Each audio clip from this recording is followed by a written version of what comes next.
The crystal champagne flute shattered against marble floor, its pieces catching light like fallen stars. In that frozen moment, as Victor Davenport's face drained of color and the entire restaurant held its breath, Elena Volk stood tall, no longer the invisible waitress, but the ghost of Berlin returning to claim her due.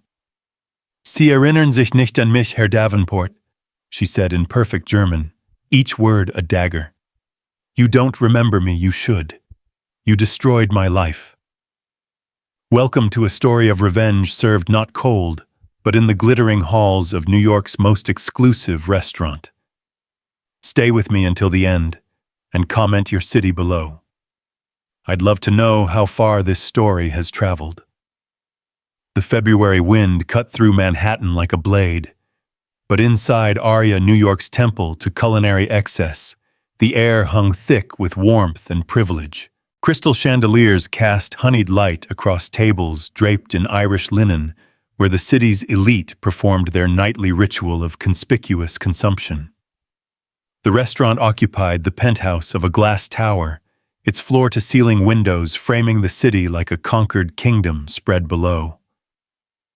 Elena Volk moved through this world like a ghost, invisible by design. Her black uniform was impeccable, her movements practiced to the point of invisibility, never too fast to startle, never too slow to annoy. She had perfected the art of being present without being seen, a skill that served her well in this place where a single misplaced fork could cost her the job she desperately needed. Tonight marked her 3rd year at Aria. 3 years of serving wine to men who spent more on a bottle than she made in a month. 3 years of smiling at women who looked through her as if she were furniture. 3 years of burying the woman she used to be so deep that sometimes she wondered if that person had ever existed at all. The maitre d', a severe man with the bearing of a deposed aristocrat, caught her eye from across the room. His subtle gesture toward Table 7 sent a familiar knot forming in her stomach. Table 7 was reserved for what the staff called the untouchables guests, whose wealth and influence placed them beyond the normal rules of human decency. Elena, Felipe's voice was barely above a whisper as she approached the service station. Table 7, Mr. Davenport and his guests. Everything must be perfect. Victor Davenport. Even the name tasted bitter in her mouth, though she'd never met the man. She knew him by reputation, a corporate titan who'd built his empire on the bones of smaller companies, crushing competition with the casual cruelty of a child stepping on ants. The financial press painted him as a genius, a visionary who'd revolutionized private equity. The whispers in the kitchen told a different story. Elena collected the wine list, a leather-bound tome that weighed as much as a small child, and made her way to Table 7. The table commanded the best view in the restaurant, positioned in a corner where 2 walls of glass met, creating the illusion that the diners were suspended in mid-air above the glittering city. 3 men sat at the table, their conversation creating a bubble of importance that seemed to push the rest of the room away. Victor Davenport dominated the space even while seated, his presence like a gravitational force that bent everything toward him. He was younger than Elena had expected, perhaps early 50s, with silver hair that looked expensive rather than aged, and the kind of tan that spoke of private jets and Caribbean estates. His suit probably cost more than most people's cars, tailored to accentuate broad shoulders, that suggested he spent as much time in the gym as in boardrooms. To his left sat a younger man, 30-something, with the hungry look of a protege trying too hard to impress. His name was Marcus Chen, according to the reservation, and everything about him screamed new money, the too bright Rolex, the nervous energy, the way he laughed a fraction of a second too late at Davenport's jokes. The third man was different. Kenji Kobayashi sat with the stillness of deep water, his weathered face giving away nothing. Elena recognized the name from the financial papers, a Japanese industrialist whose company had survived 3 generations and 2 economic collapses. While Davenport commanded attention, Kobayashi seemed to absorb it, creating a kind of negative space that was somehow more powerful than any display of wealth. "Gentlemen," Elena said softly, placing the wine list before Davenport with practiced precision. "Welcome to Aria. May I tell you about our special selections this evening?" Davenport didn't look at her. His eyes remained fixed on Kobayashi as he spoke. "Just bring us the 82 Chateau Margaux. 3 bottles to start." Elena's hand hesitated for a fraction of a second. 3 bottles of 82 Margaux would run close to $30,000. It was the kind of order that would have Felipe genuflecting, but to Elena it was just another reminder of the gulf between the world she served and the world she inhabited. "Excellent choice, sir. I'll have that brought up from the cellar immediately." She turned to leave, but Davenport's voice stopped her. "And girl?" The word hit her like a slap, though her expression never changed. "Make sure it's properly decanted. I don't want some amateur ruining a wine worth more than you make in a year." Marcus Chen snickered. Kobayashi remained silent, his dark eyes tracking Elena's movement with an interest that made her uncomfortable. In the wine cellar, Elena allowed herself a moment to breathe.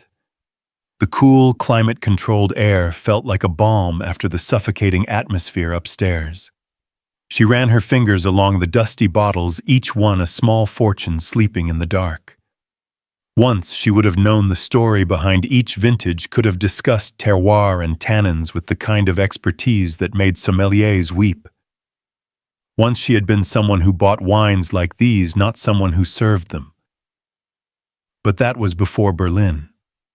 Before her life had been methodically dismantled by forces she never saw coming. She selected the 3 bottles with care, cradling them like infant princes as she made her way back upstairs. The weight of them in her arms was nothing compared to the weight of the memories they stirred. Business dinners in Frankfurt, celebrations in London, that last night in Berlin, when the wine had tasted like ashes in her mouth.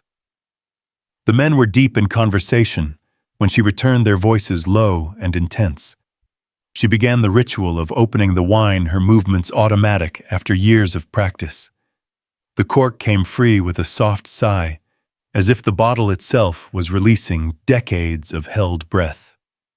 "The thing about the European market," Davenport was saying, his voice carrying the casual arrogance of someone who'd never been wrong about anything that mattered, "is that they're soft. Too many regulations, too much concern about fairness." He made air quotes around the word, his contempt palpable. "That's why what we did with Chimera worked so beautifully." Elena's hand froze for just a moment, the wine bottle suspended above the decanter. Chimera. The word hit her like ice water in the veins, but she continued, pouring her face a mask of professional indifference. "The Europeans never saw it coming," Marcus added, eagerly desperate to contribute to the conversation. "The way you structured the derivatives through the Singapore shells, brilliant." "It wasn't just brilliant," Davenport corrected his tone, suggesting he was educating a slow child. "It was surgical. We identified the weak points in their regulatory framework and exploited them. That German firm never knew what hit them. What was her name, the analyst who tried to blow the whistle?" Elena's hand trembled slightly as she set down the first decanter. Neither man noticed. "Something foreign," Marcus said dismissively. "It doesn't matter. You buried her so deep she'll never surface again." Davenport laughed, a sound like breaking glass. The beauty of it was making it look like she was the corrupt one. A few forged documents, some suspicious transfers to accounts in her name, and suddenly the whistleblower becomes the criminal. The German authorities did our work for us. The room seemed to contract around Elena. The chandelier light became too bright, the air too thick. She was back in that Berlin office, watching her life unravel in real time, as accusations poured in, as colleagues turned away, as doors that had always been open slammed shut in her face. She was reading the headlines that painted her as an embezzler, a fraud, a cautionary tale about greed in the financial sector. "Your wine, gentlemen," she managed her voice steady despite the storm raging inside her. She poured with mechanical precision, first Kobayashi as the guest of honor, then Marcus, finally Davenport. "The Germans are too trusting." Davenport continued swirling the wine in his glass without tasting it. "They believe in the system, in rules, in fairness. It makes them predictable, and predictability is just another word for vulnerability." He switched to German, suddenly his accent passable but clearly American. "Die Deutschen sind wie Schafe, die darauf warten, geschoren zu werden." The Germans are like sheep waiting to be sheared. Marcus laughed uncomfortably, clearly not understanding. Kobayashi's expression remained neutral, but Elena caught something in his eyes he understood perfectly. "You speak German, Kobayashi-san?" Davenport asked, switching back to English. "A little," Kobayashi replied carefully. "Enough to know when someone is being insulted." Davenport waved dismissively. "It's not an insult, it's an observation. Every market has its weaknesses. The Germans trust too much. The Japanese are too honor-bound. The Americans are too greedy. Know the weakness, and you own the market."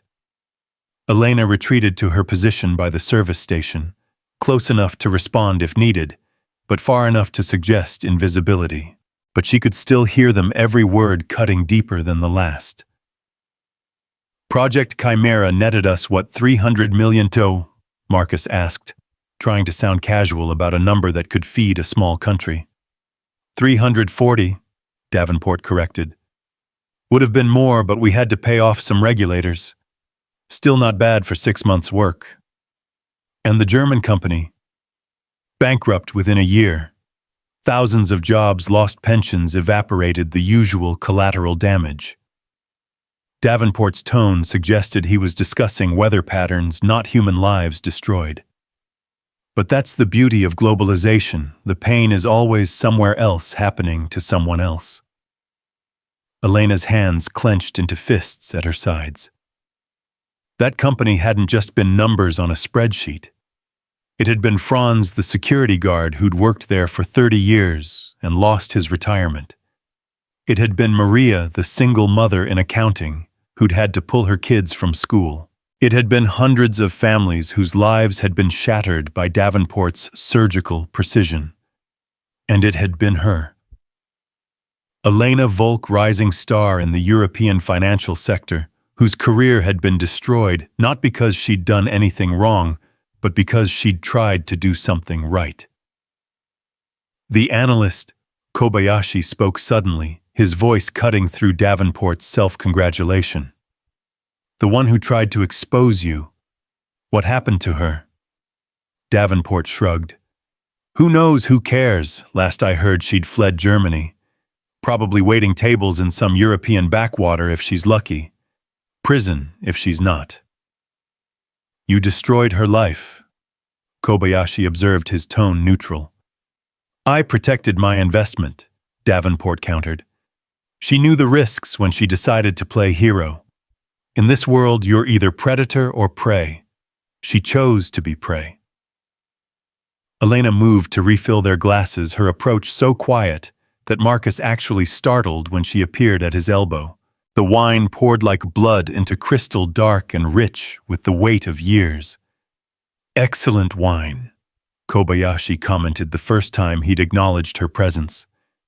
His eyes met hers for a moment, and she saw something there, curiosity, suspicion.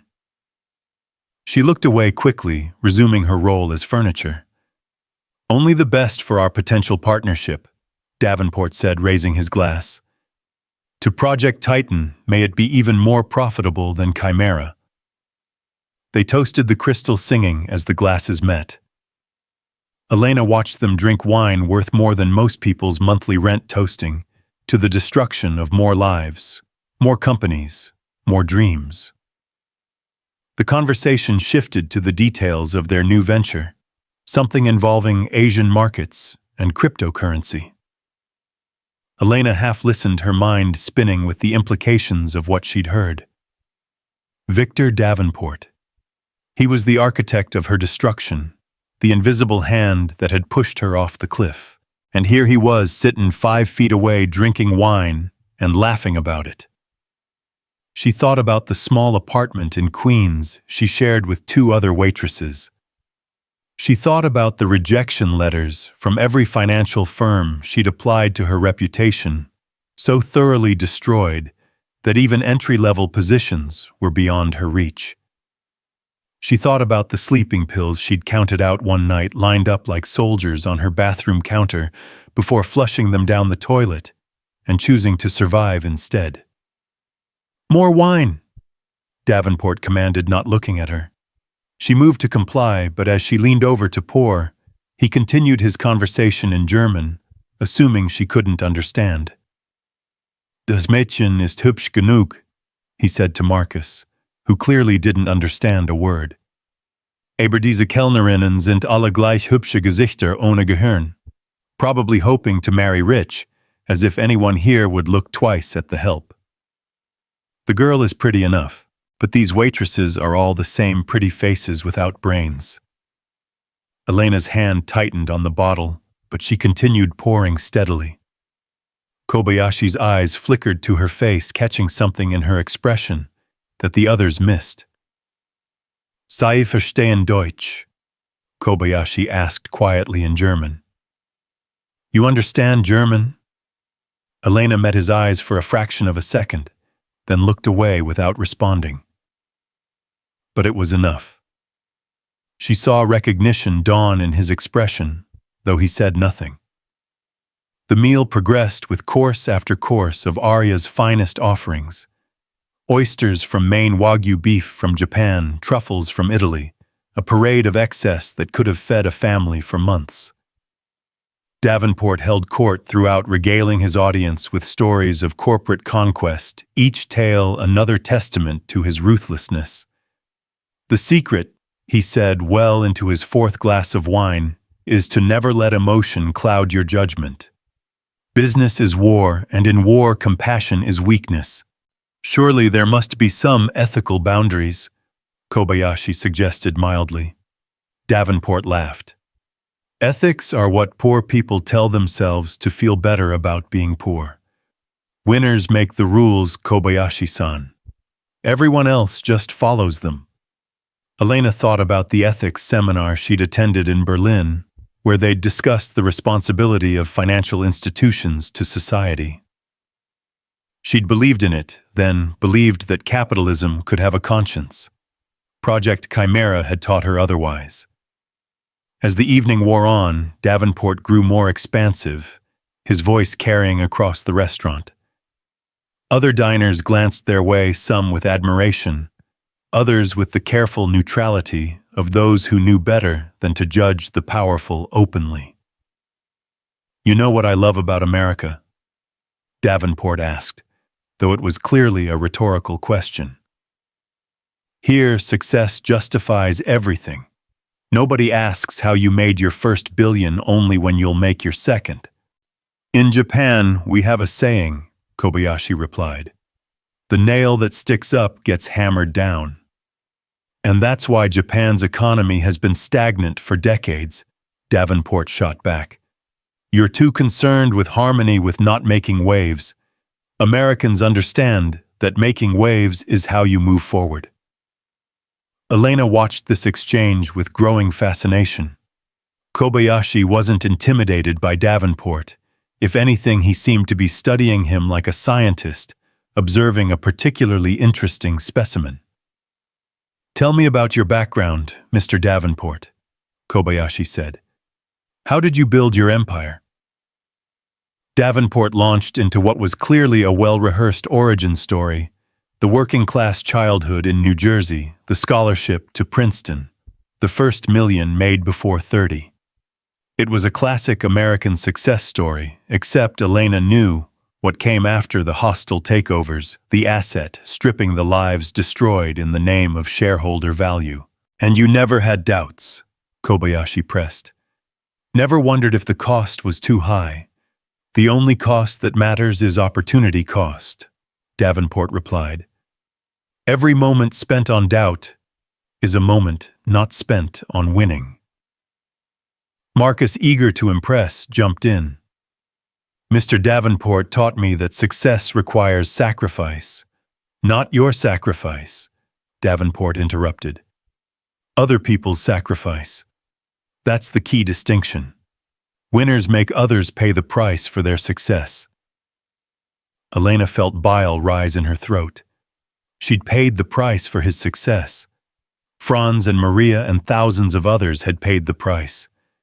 And here he sat drinking $30,000 wine and philosophizing about sacrifice. Another bottle, Davenport commanded, his words slightly slurred now. And tell the kitchen we'll have the tasting menu, all 20 courses. Elena nodded and retreated to place the order. In the kitchen, she found chaos, the usual controlled storm of a high-end restaurant at peak hours. Servers weaved between stations, chefs barked orders, and somewhere in the madness, art was being created on plates. Table 7 wants the full tasting, she told James, the head chef, a British expat, who'd trained under Gordon Ramsay and had the temper to prove it. Bloody hell, James muttered. That's a 3-hour commitment. Are they planning to buy the restaurant next? Wouldn't surprise me, Elena replied. She retrieved another bottle of the Margot, her movements automatic even as her mind raced. She knew what she should do: nothing. Keep her head down, serve the wine, collect her tips, go home to her cramped apartment, and try to forget. That's what Elena the waitress would do, but Elena Volk, the woman she used to be, was stirring to life inside her. The woman who'd graduated summa cum laude from the London School of Economics. The woman who'd been the youngest senior analyst at Deutsche Bank. The woman who'd risked everything to expose Project Chimera. When she returned to the table, Davenport was explaining the details of Project Titan to Kobayashi, his voice low but not low enough. The beauty is we're using the same structure as Chimera, but applying it to cryptocurrency exchanges. The regulatory framework is even weaker, and the potential profits are astronomical. And if someone tries to expose it, Kobayashi asked. Like that analyst in Berlin. Davenport's smile was cold. Then we do what we always do. Destroy them utterly. Leave them as a warning to others. That German woman Elena something, she's probably scrubbing floors somewhere if she's not dead. That's what happens to heroes in the real world.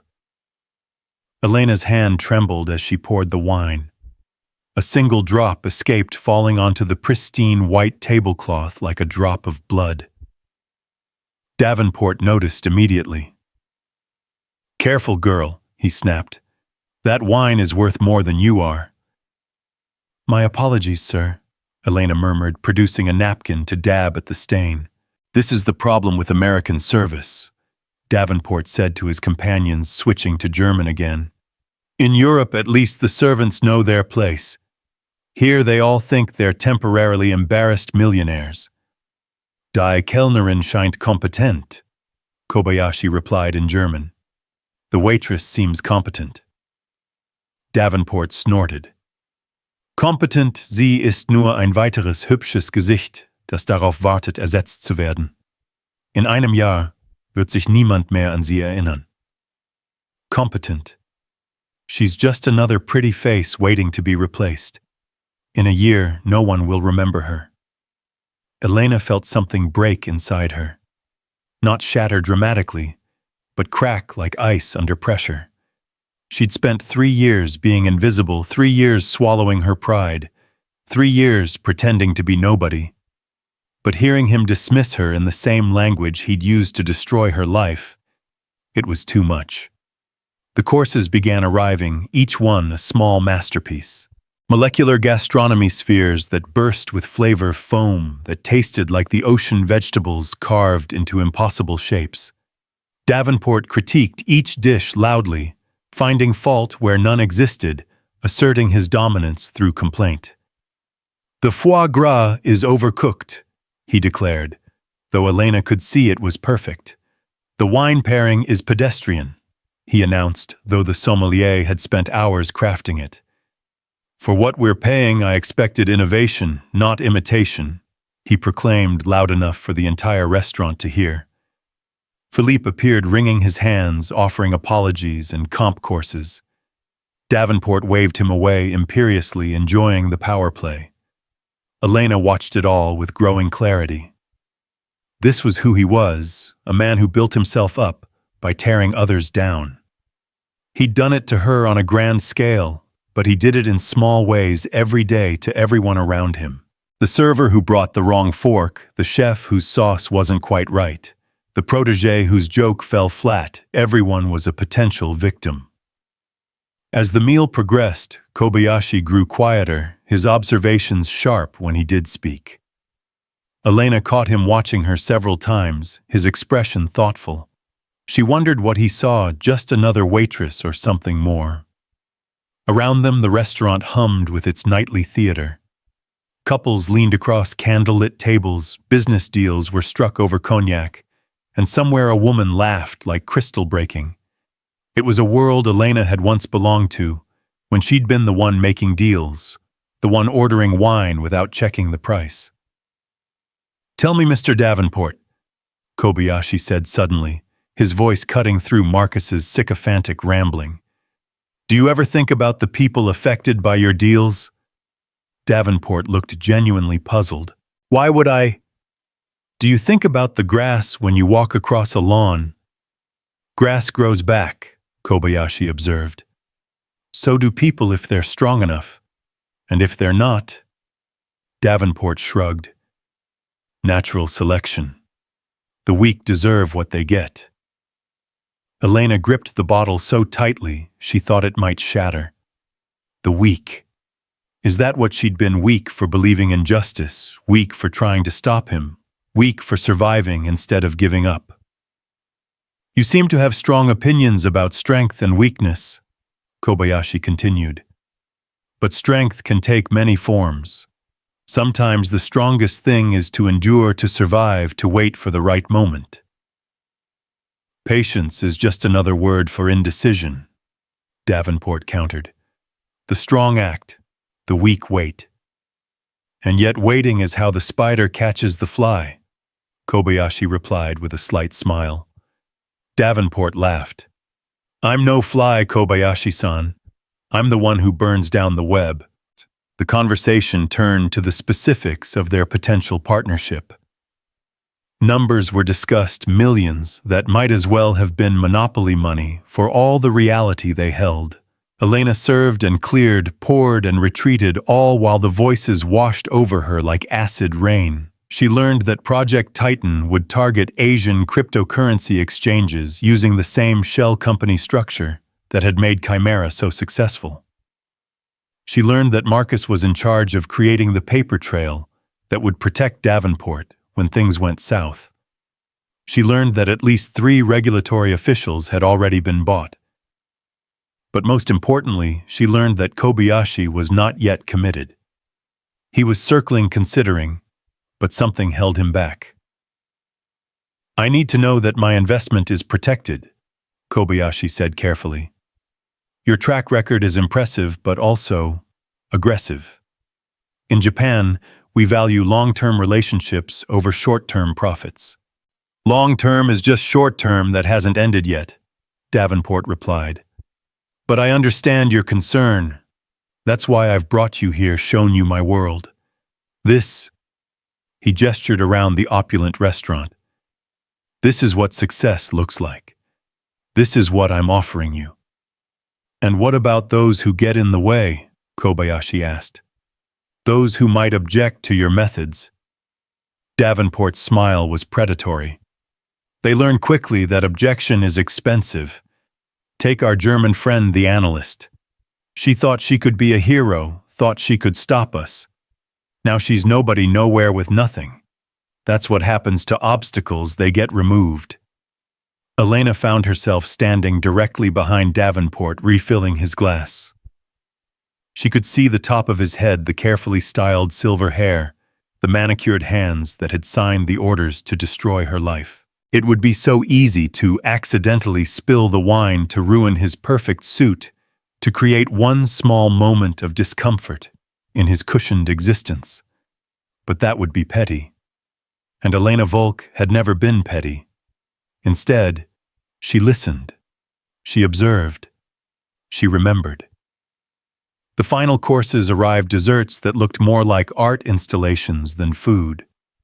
Gold leaf on everything, because subtlety was not Arya's strong suit. Davenport had moved on to cognac, now a Louis XIII, that cost more per glass than most people's monthly salary. You know what separates the winners from the losers in this world? He asked, his voice carrying the false profundity of the deeply drunk. It's the willingness to do what others won't, to cross lines others won't cross, to destroy without hesitation or remorse.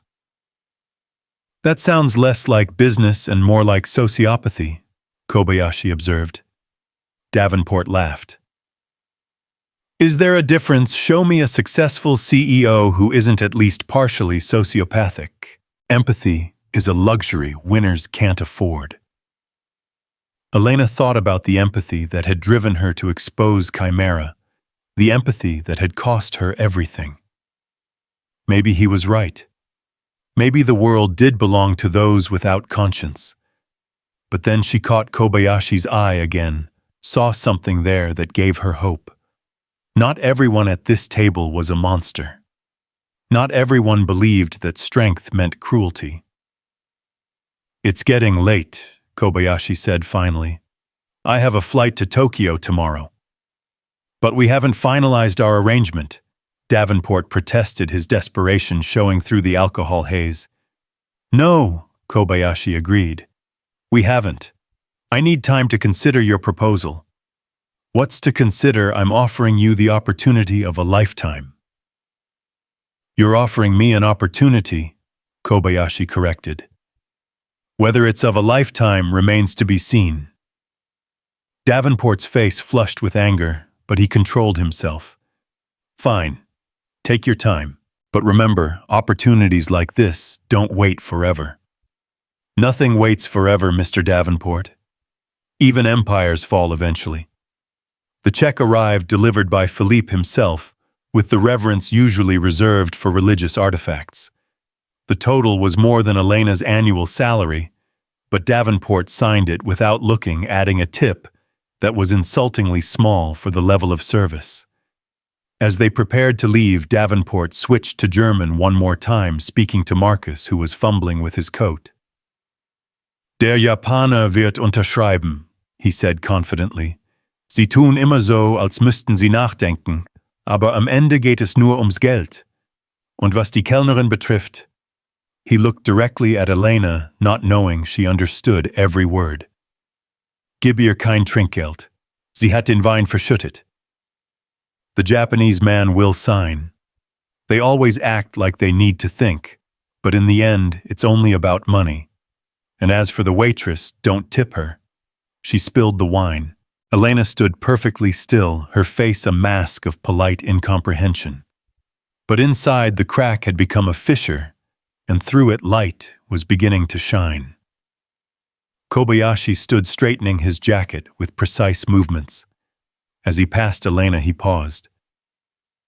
Danke für den exzellenten Service, he said quietly in perfect German. Thank you for the excellent service. He pressed something into her hand, a business card, and several $100 bills. Davenport was already at the door, Marcus trailing behind him like a puppy. They swept out into the New York night, leaving behind the wreckage of their excess empty bottles, discarded napkins, and one waitress whose world had just shifted on its axis. Elena looked down at the business card. Kenji Kobayashi, Chairman, Kobayashi Industries. And written on the back in small, neat handwriting, Mut ist nicht die Abwesenheit von Angst, sondern das Urteil, dass etwas anderes wichtiger ist als Angst. The courage is not the absence of fear, but the judgment that something else is more important than fear. She stood there for a long moment, surrounded by the debris of dinner, holding a business card that might mean nothing, or might mean everything. Around her, aria continued its nightly performance, the dance of service and consumption of power, and submission of predators and prey. But Elena Volk was done being prey. The rest of her shift passed in a blur. She served other tables, smiled at other insults, poured other wines worth more than her life. But her mind was elsewhere, spinning through possibilities and plans. Davenport thought she was nobody nowhere with nothing. He was wrong on all counts. She was Elena Volk, even if the world had forgotten that name. She was here in his city, in his restaurant, close enough to touch. And she had something he'd never expected knowledge. She knew about Project Titan.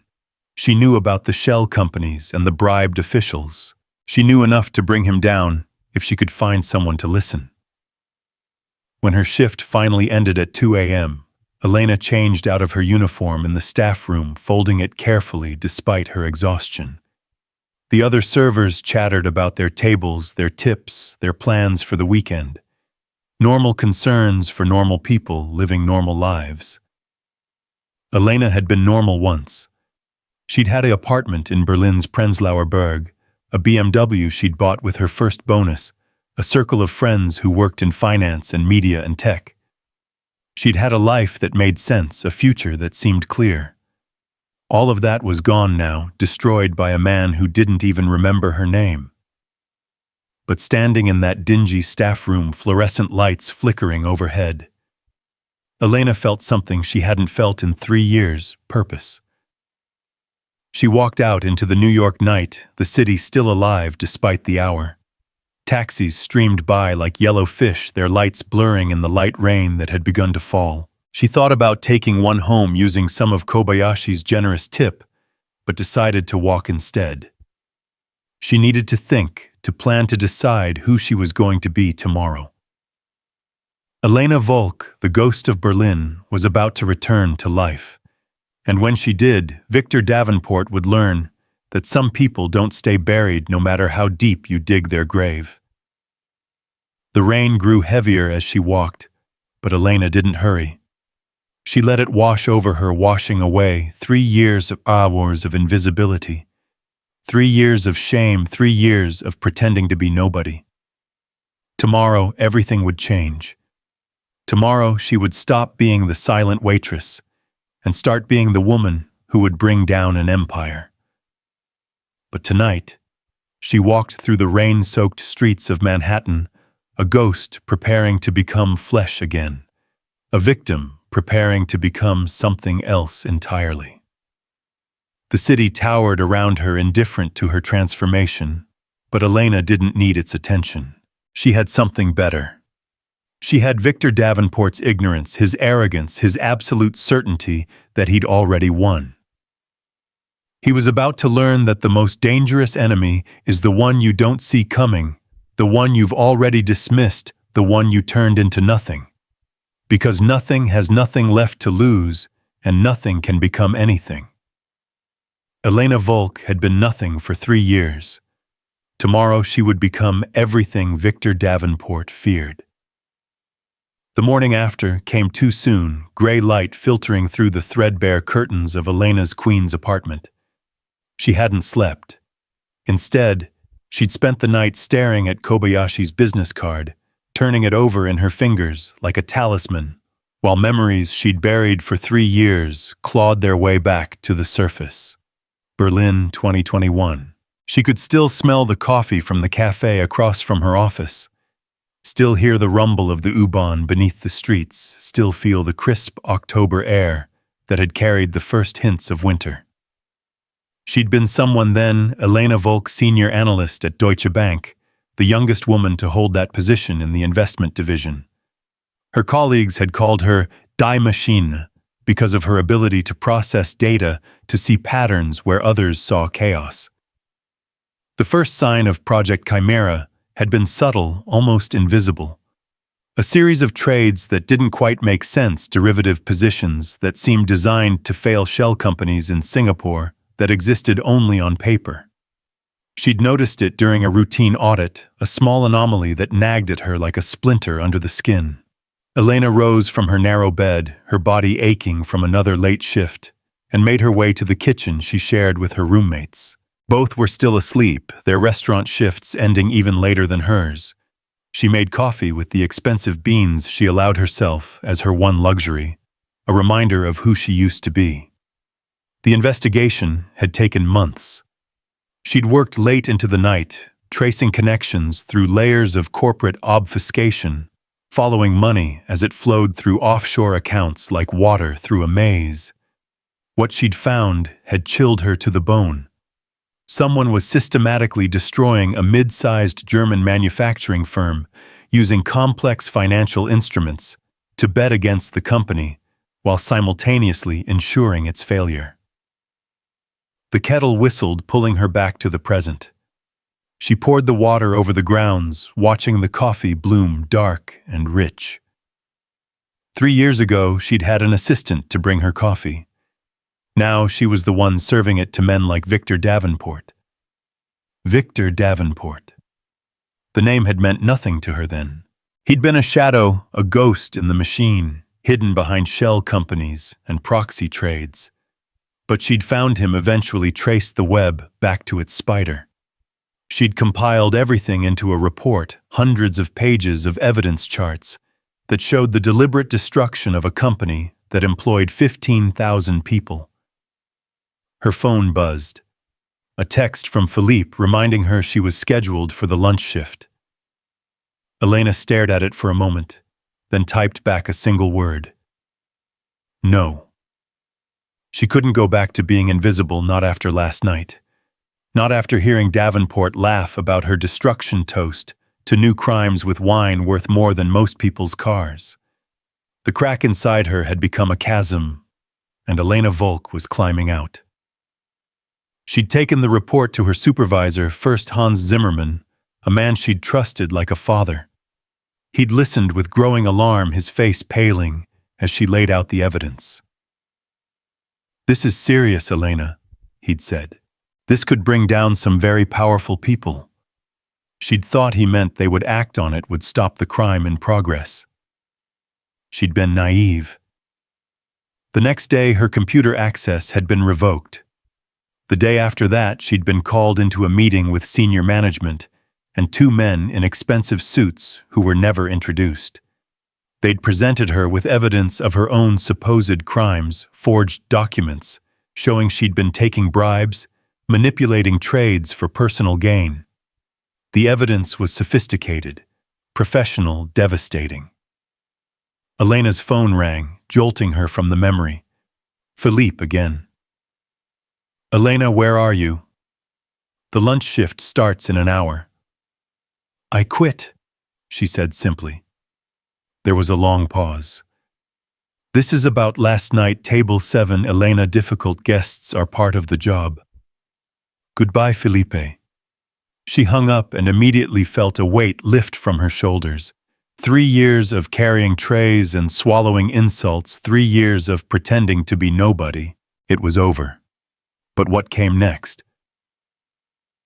She looked at Kobayashi's card again.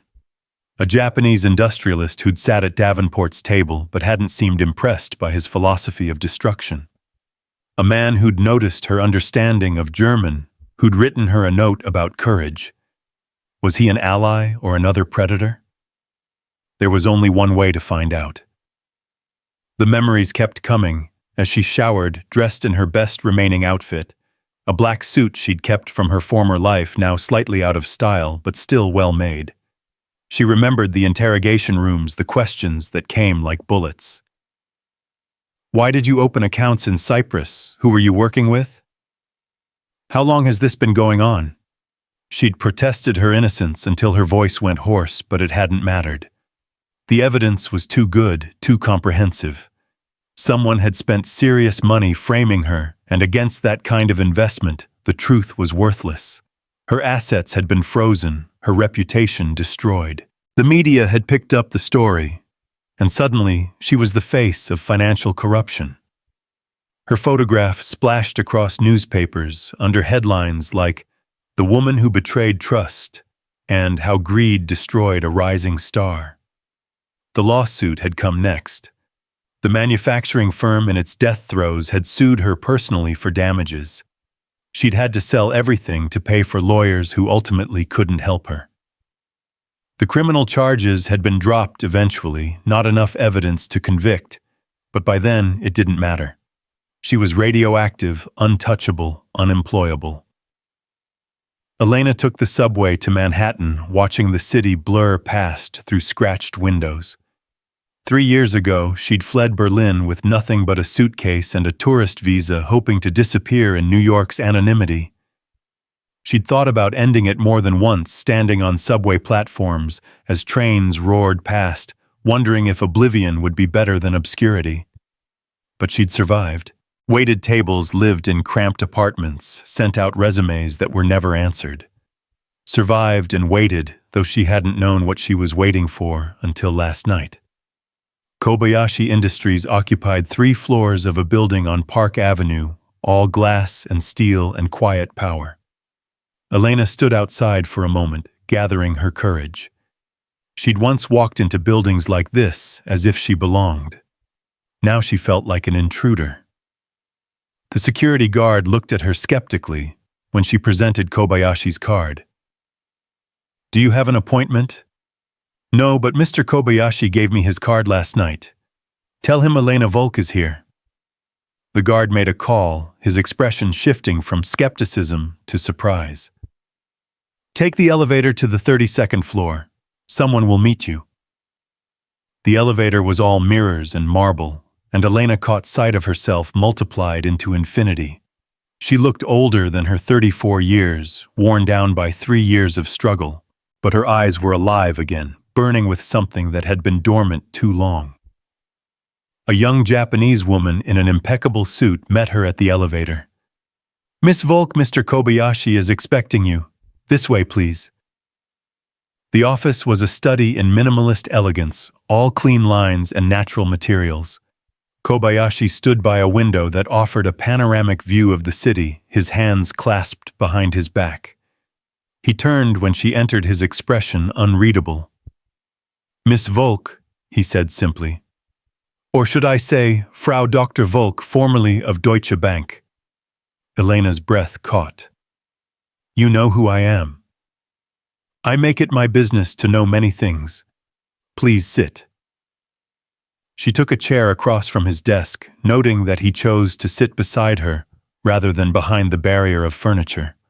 A small gesture, but significant. "Last night was interesting," Kobayashi continued. "Victor Davenport is not usually so careless with his words, but alcohol and arrogance make men foolish. He had no idea he was confessing his crimes to his victim. Why didn't you say anything? What would have been the point? To create a scene to embarrass you further? No. I wanted to understand the situation first. I spent the night researching Project Chimera and you." Elena felt exposed, vulnerable. "And what did you find?" "That you were brilliant, brave, and ultimately betrayed by a system designed to protect men like Davenport." Kobayashi's voice was calm, matter-of-fact. "I also found that the evidence against you was too perfect, too comprehensive. Real crimes are messy. Frame jobs are neat. You believe I was innocent.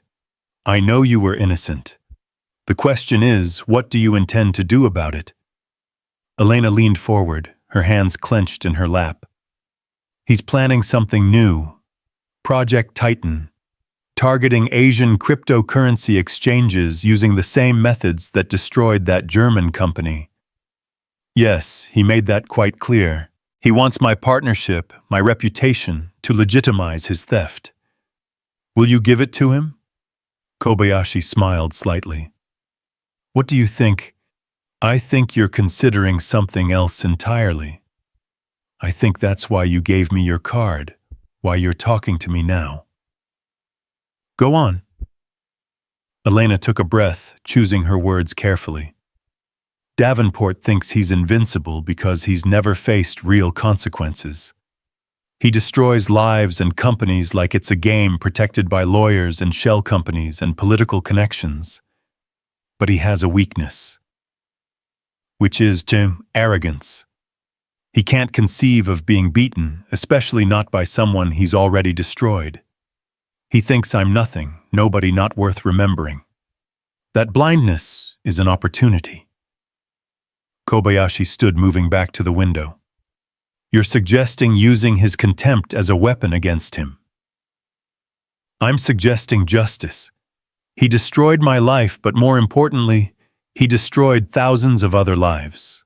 The people who worked for that German company, who lost their jobs and pensions. The investors who trusted the system. He's going to do it again with Project Titan, unless someone stops him. And you think you can stop him, a waitress with a destroyed reputation, against one of the most powerful men in finance? Elena stood too, her voice gaining strength. 3 years ago, I was alone. I had evidence but no power. Now I have knowledge of his new crime before it happens. And I might have an ally, someone with the resources and reputation to be heard. You're asking me to help you. I'm offering to help you. Davenport wants to use your reputation to commit crimes. Once Project Titan launches, you'll be implicated whether you profit or not. Your name will be connected to his theft forever. Kobayashi turned to face her, his expression thoughtful. You've thought this through. I've had 3 years to think. 3 years of serving wine to criminals and washing dishes while my mind replayed every moment, every mistake. I know Davenport's methods now. I know his patterns, and I know his weakness. Which is, he needs legitimacy. He can create shell companies and bribe officials, but he needs real businesses, real partners to make it work. He needs people like you. And if I refuse his partnership, he'll find someone else. But if you appear to accept, if you get inside his operation. Industrial espionage is a crime, Miss Volk. So is destroying companies for profit. So is framing innocent people. So is theft on a massive scale. The system failed to stop him before. Are we supposed to just let him continue? Kobayashi moved to his desk, opening a drawer and withdrawing a folder. He placed it on the table between them. Open it. Inside were photographs, documents, newspaper clippings. Elena recognized some of them articles about her downfall, the accusations, the trial by media. But there were others, 2 older documents, different victims. Davenport has done this before, Kobayashi said quietly. Many times. You weren't his first victim, just one of the most public. I've been tracking him for years, watching his crimes, waiting for an opportunity. Elena looked up, understanding dawning. You didn't come to that dinner to partner with him. I came to assess him to see if he was as arrogant as I'd heard. He exceeded my expectations. Then why haven't you acted before? Because I had no proof, only suspicions. And because I needed someone who understood his methods, from the inside, someone with personal motivation to see it through. He paused. I needed you, Miss Volk, or someone like you. Elena felt the room spin slightly. You knew who I was before last night. I suspected. When Philippe mentioned a German-speaking waitress would be serving us, I did some research. Your appearance has changed, but your eyes... There's a quality that survival gives a person. I recognized it. So this was what a test, an opportunity for both of us. Kobayashi returned to his seat. I can offer you resources, protection, legitimacy. You can offer me insight into Davenport's methods and the motivation to see this through to the end, Together, we might be able to stop Project Titan and expose his previous crimes, including Chimera, especially Chimera. But I need to know you're prepared for what this means. Davenport has destroyed you once. If he discovers what we're doing, he'll do worse than destroy you. He'll erase you entirely. Elena thought about the pills she'd counted out that night, the subway platforms she'd stood on, the empty future that had stretched before her just 24 hours ago. I've already been erased. I'm a ghost. Remember, ghosts have nothing to lose and everything to gain. Just justice. That's all I want. Kobayashi studied her for a long moment. Justice is expensive, Miss Volk. It requires sacrifice, patience, and sometimes deception. You'll have to pretend to still be nobody while we gather evidence. You'll have to watch him continue his crimes while we build our case. Can you do that? Elena thought about Davenport's laughing face, his casual cruelty, his absolute certainty that he'd won. I've pretended for 3 years. I can pretend a little longer. Then we have an agreement. Kobayashi extended his hand, and Elena shook it, feeling the calluses that suggested this billionaire hadn't always lived in towers of glass and steel. What's the first step? She asked. First, you need to disappear more completely. Elena Volk, the waitress, quits her job and vanishes, but someone else, someone with a different name and background, will emerge. My assistant will help you create a new identity, something that will stand up to scrutiny. And then we begin the real work. I'll accept Davenport's partnership, bring you in as part of my team under your new identity. You'll be in the room where it happens, documenting everything, gathering evidence. He might recognize me. He won't. Men like Davenport don't really see the people they consider beneath them. To him, you were just another waitress, interchangeable, forgettable. That blindness will be his downfall. Elena felt something she hadn't experienced in 3 years: hope. Not the false hope of a response to a job application or a good night in tips, but real hope, the kind that came with a plan and the resources to execute it. There's something else, Kobayashi said, his tone shifting. Something you should know before we proceed. What? The German company Davenport destroyed, Rhein-Technik Industries, was a partner of mine. We'd been collaborating on a new manufacturing process, something that would have revolutionized the industry. When they fell, it cost me more than money. It cost me friends, good people who'd worked their entire lives building something meaningful. So this is personal for you too. Everything is personal, Miss Volk. The mistake is pretending otherwise.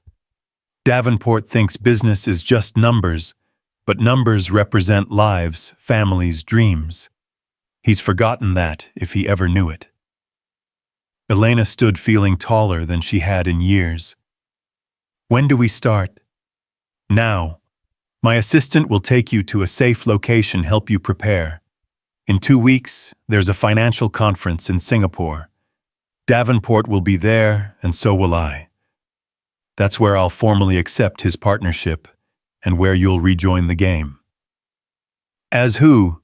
Sarah Chen, a Singaporean financial analyst with impeccable credentials and a background that will survive any scrutiny. You'll need to study, prepare, become her completely. I've been becoming someone else for 3 years.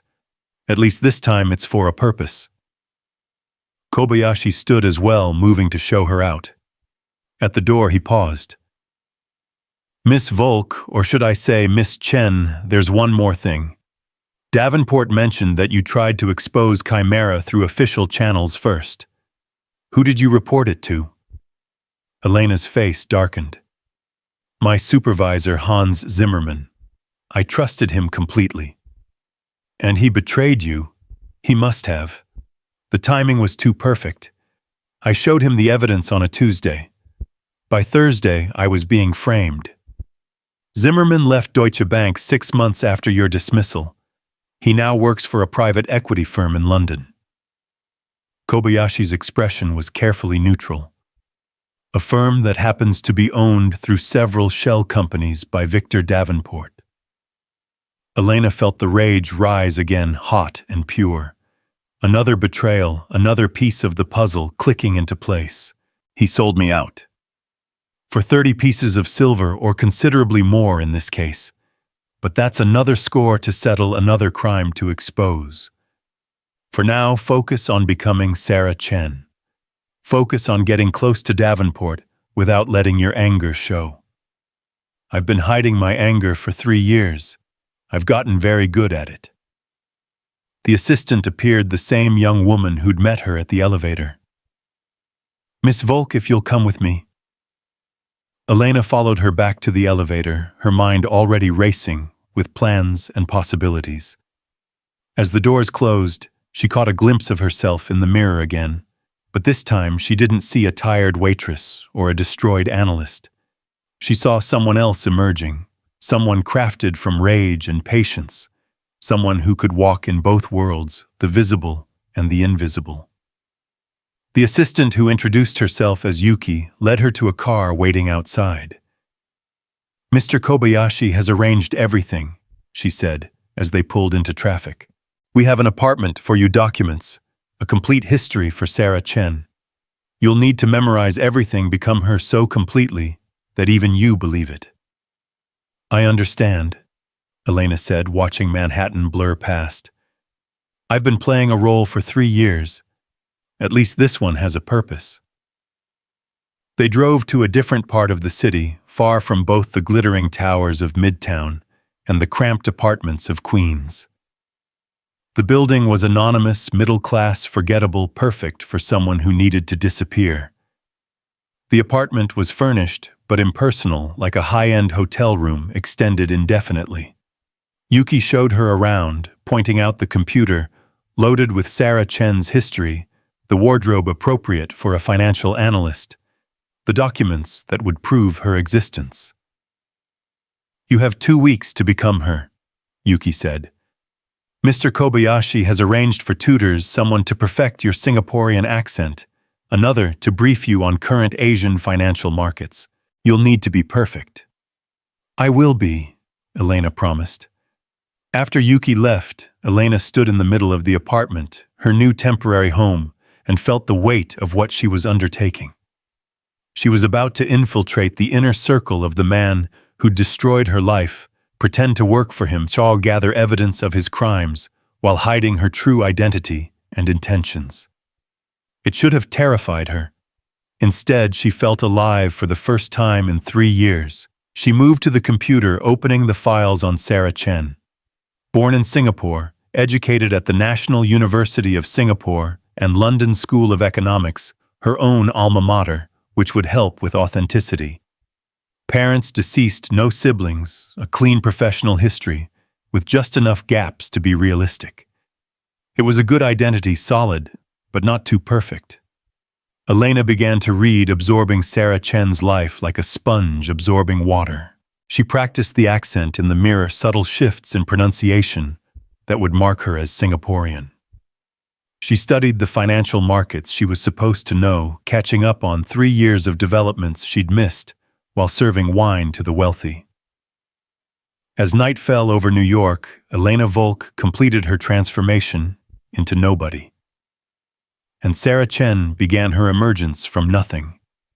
In 2 weeks, she would sit across from Victor Davenport, and he would never know that his destruction sat beside him, taking notes, gathering evidence, preparing for the moment when the predator would become prey. The ghost of Berlin was preparing for resurrection, but first, she had to die completely. Elena Volk's final death would be a quiet one, unmarked and unmourned, except by the woman who was killing her. But from those ashes, Sarah Chen would rise, armed with knowledge and backed by power, ready to bring down an empire built on others' ruins.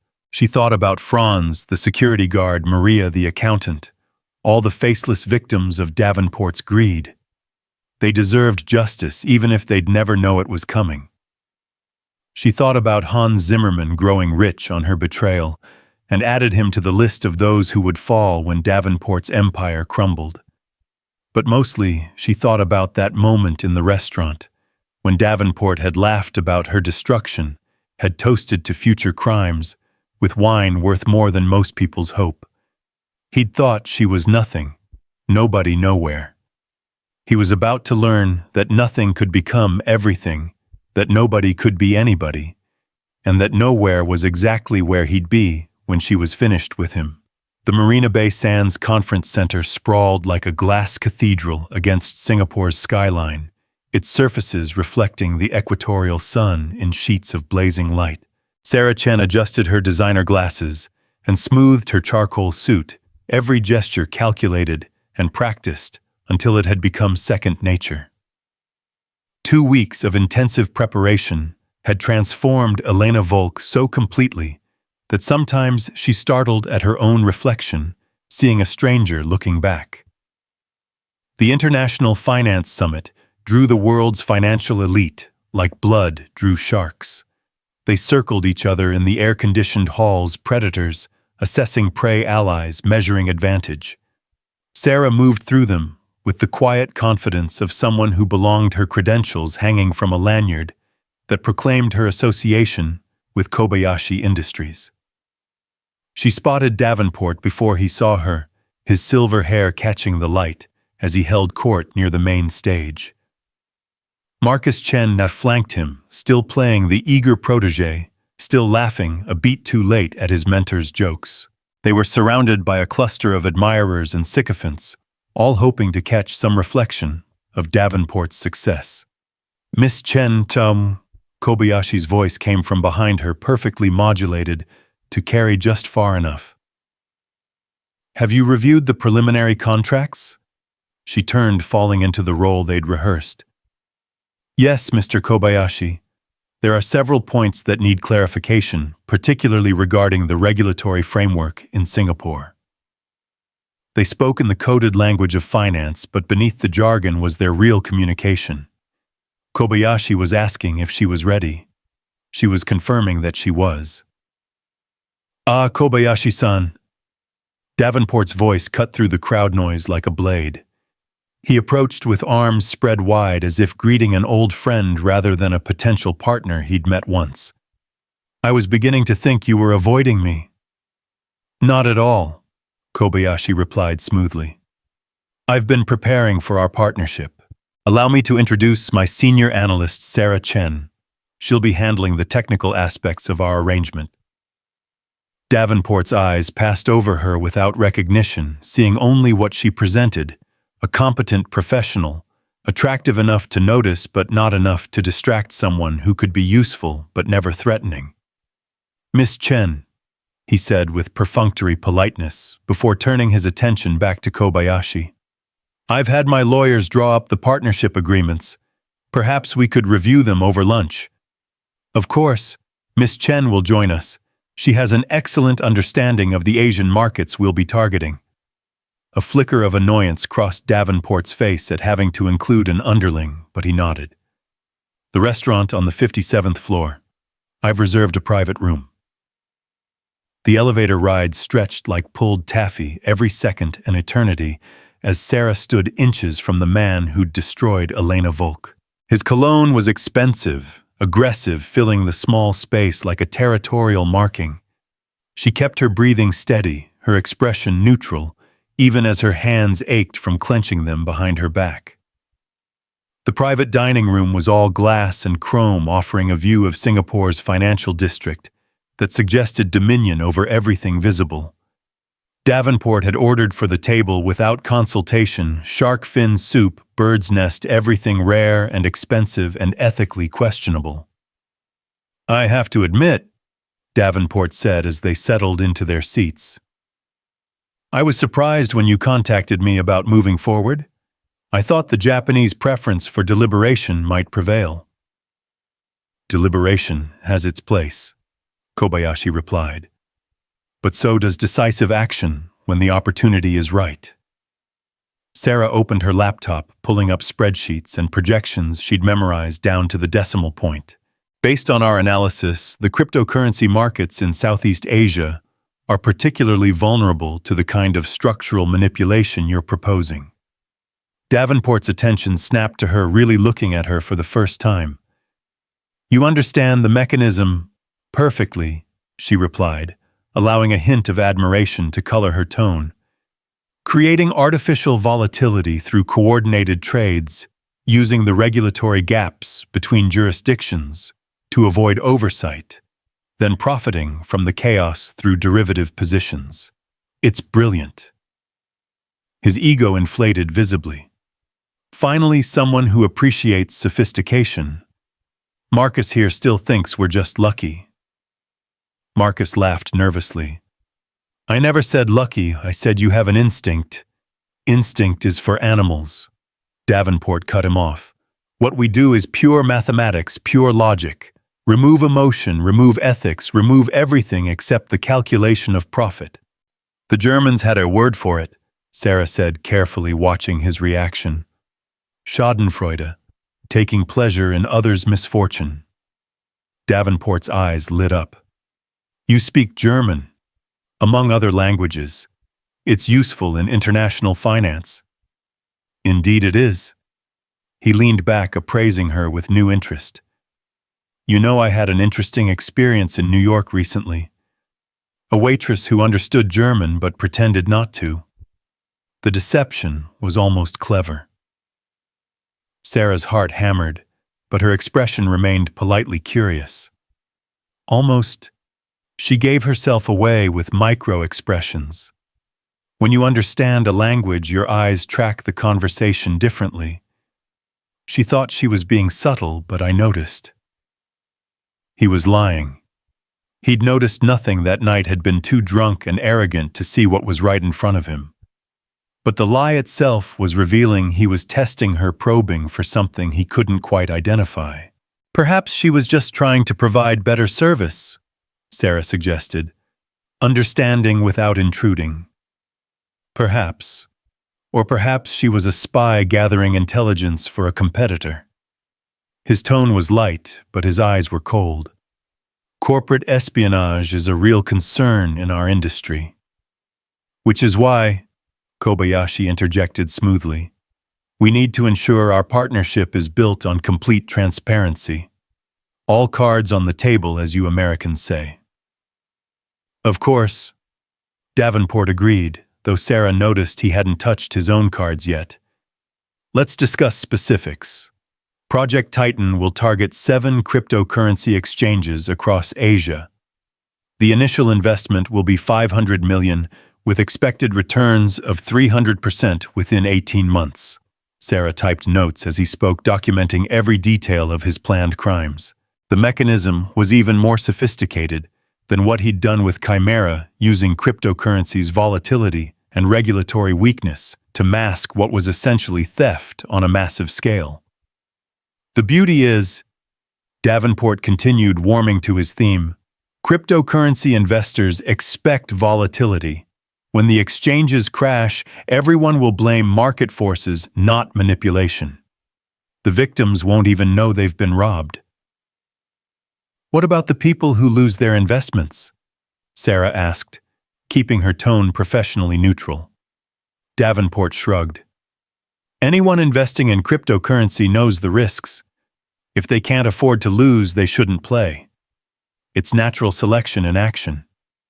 Still, Kobayashi said thoughtfully, we should be prepared for investigation. What happened with that German situation, Chimera, wasn't it? We want to avoid similar complications.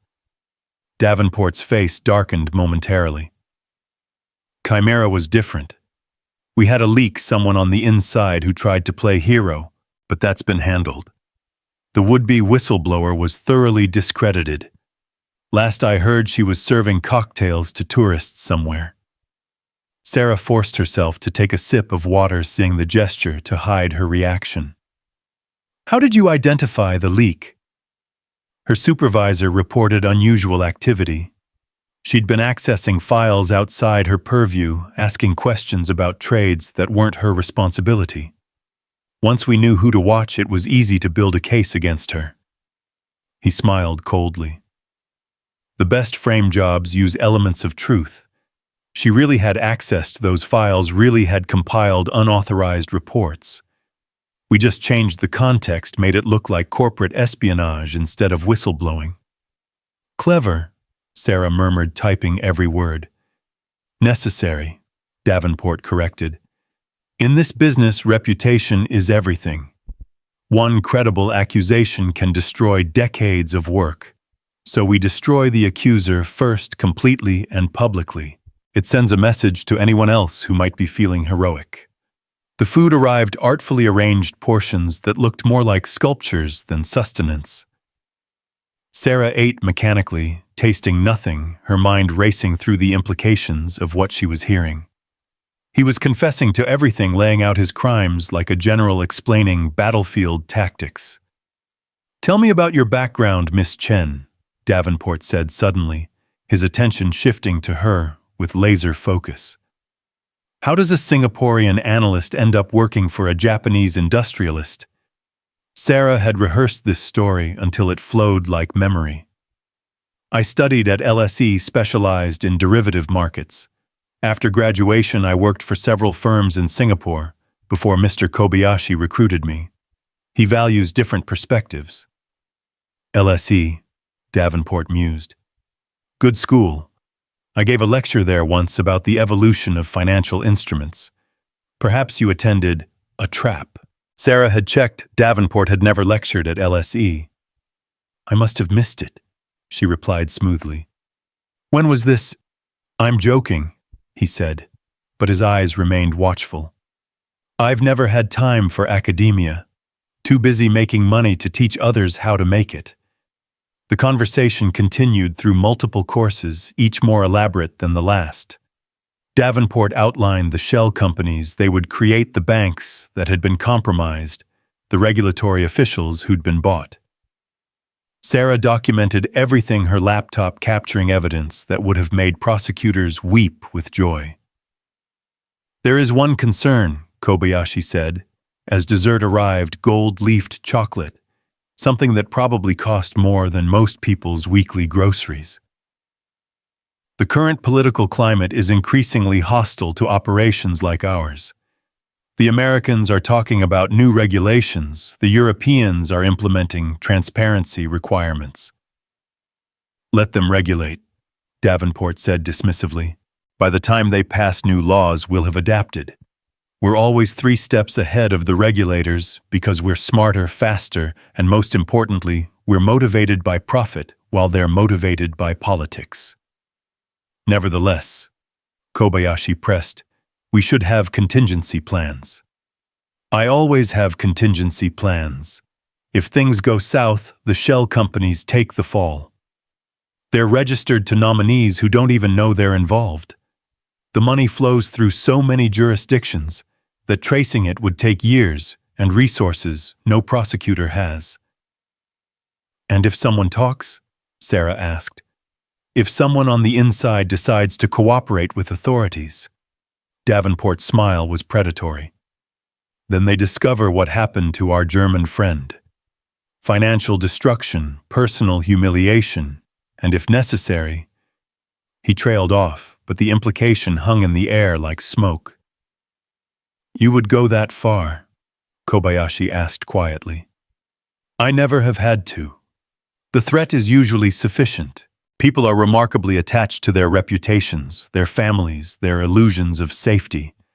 Threaten those and heroism evaporates quickly."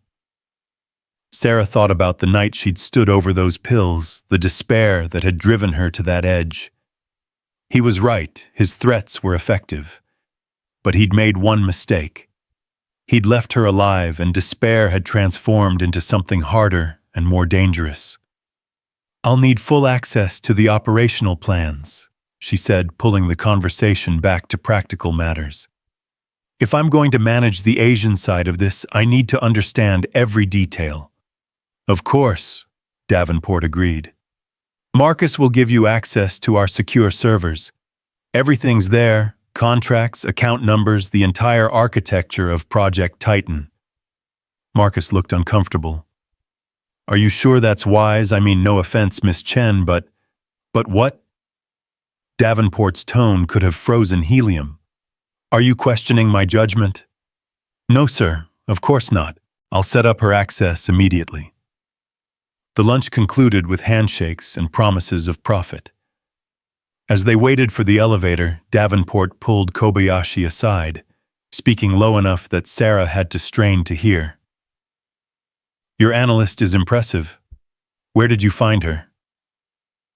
"Singapore's financial sector is small," Kobayashi replied. "Talent stands out." "Indeed. Still, I'd like to run a background check. Standard procedure, you understand." "Of course, you'll find everything in order." The elevator arrived and they descended in silence. Sarah kept her expression neutral, but inside she was calculating. Davenport was suspicious not of her specifically, but of everything and everyone. It was what had kept him safe for so long, this paranoid vigilance. Back in her hotel room that night, Sarah uploaded the recorded conversation to a secure server, the evidence accumulating like snowfall. She had enough already to destroy him, but Kobayashi wanted more. They needed to document the entire network, every conspirator, every corrupt official, every hidden account. Her phone buzzed. A message from Kobayashi. "Well done. He suspects nothing." But that wasn't entirely true. Davenport suspected everything. It was his nature.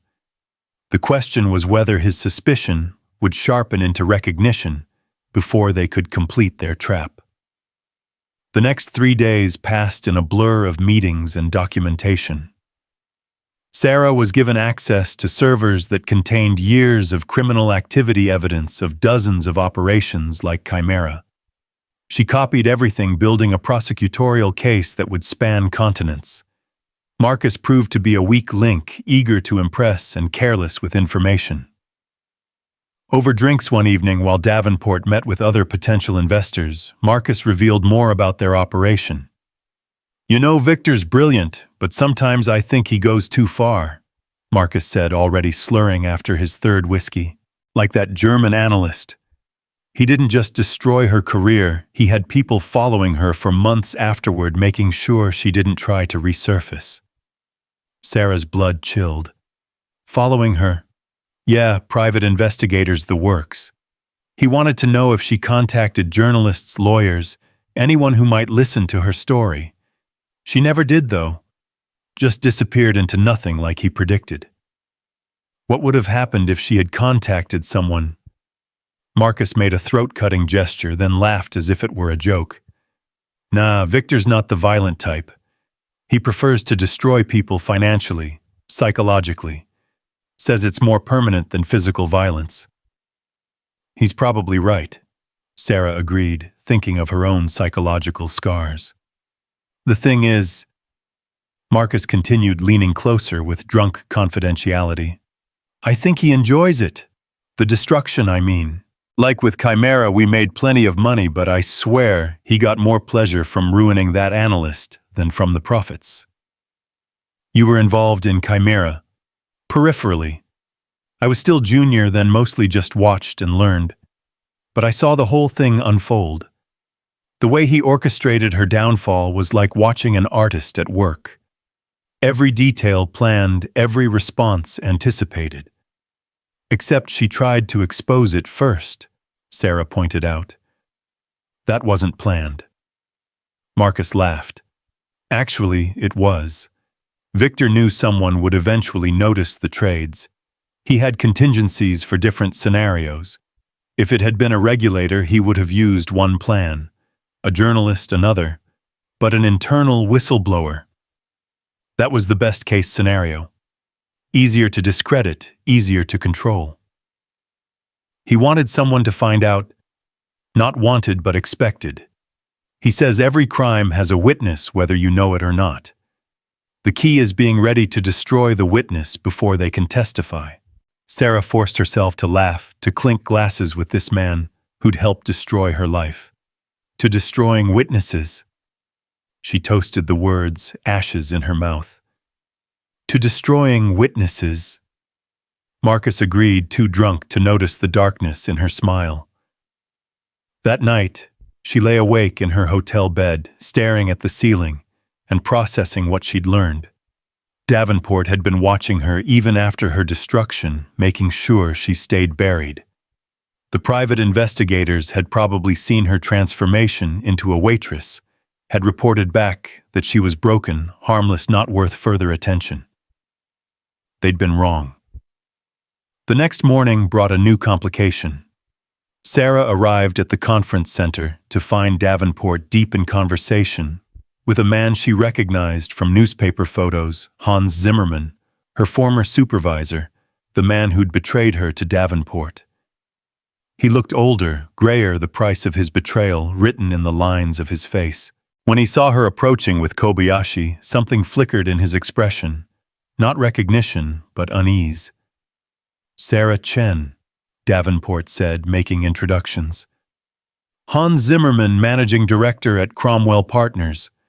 Hans is considering joining our Project Titan consortium." Sarah extended her hand, meeting the eyes of the man who'd destroyed her career. "Mr. Zimmerman, I've heard so much about your work." His handshake was damp, nervous. "Miss Chen, you look familiar. Have we met before?"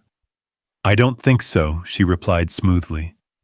"But the financial world is small. Perhaps we've crossed paths at another conference."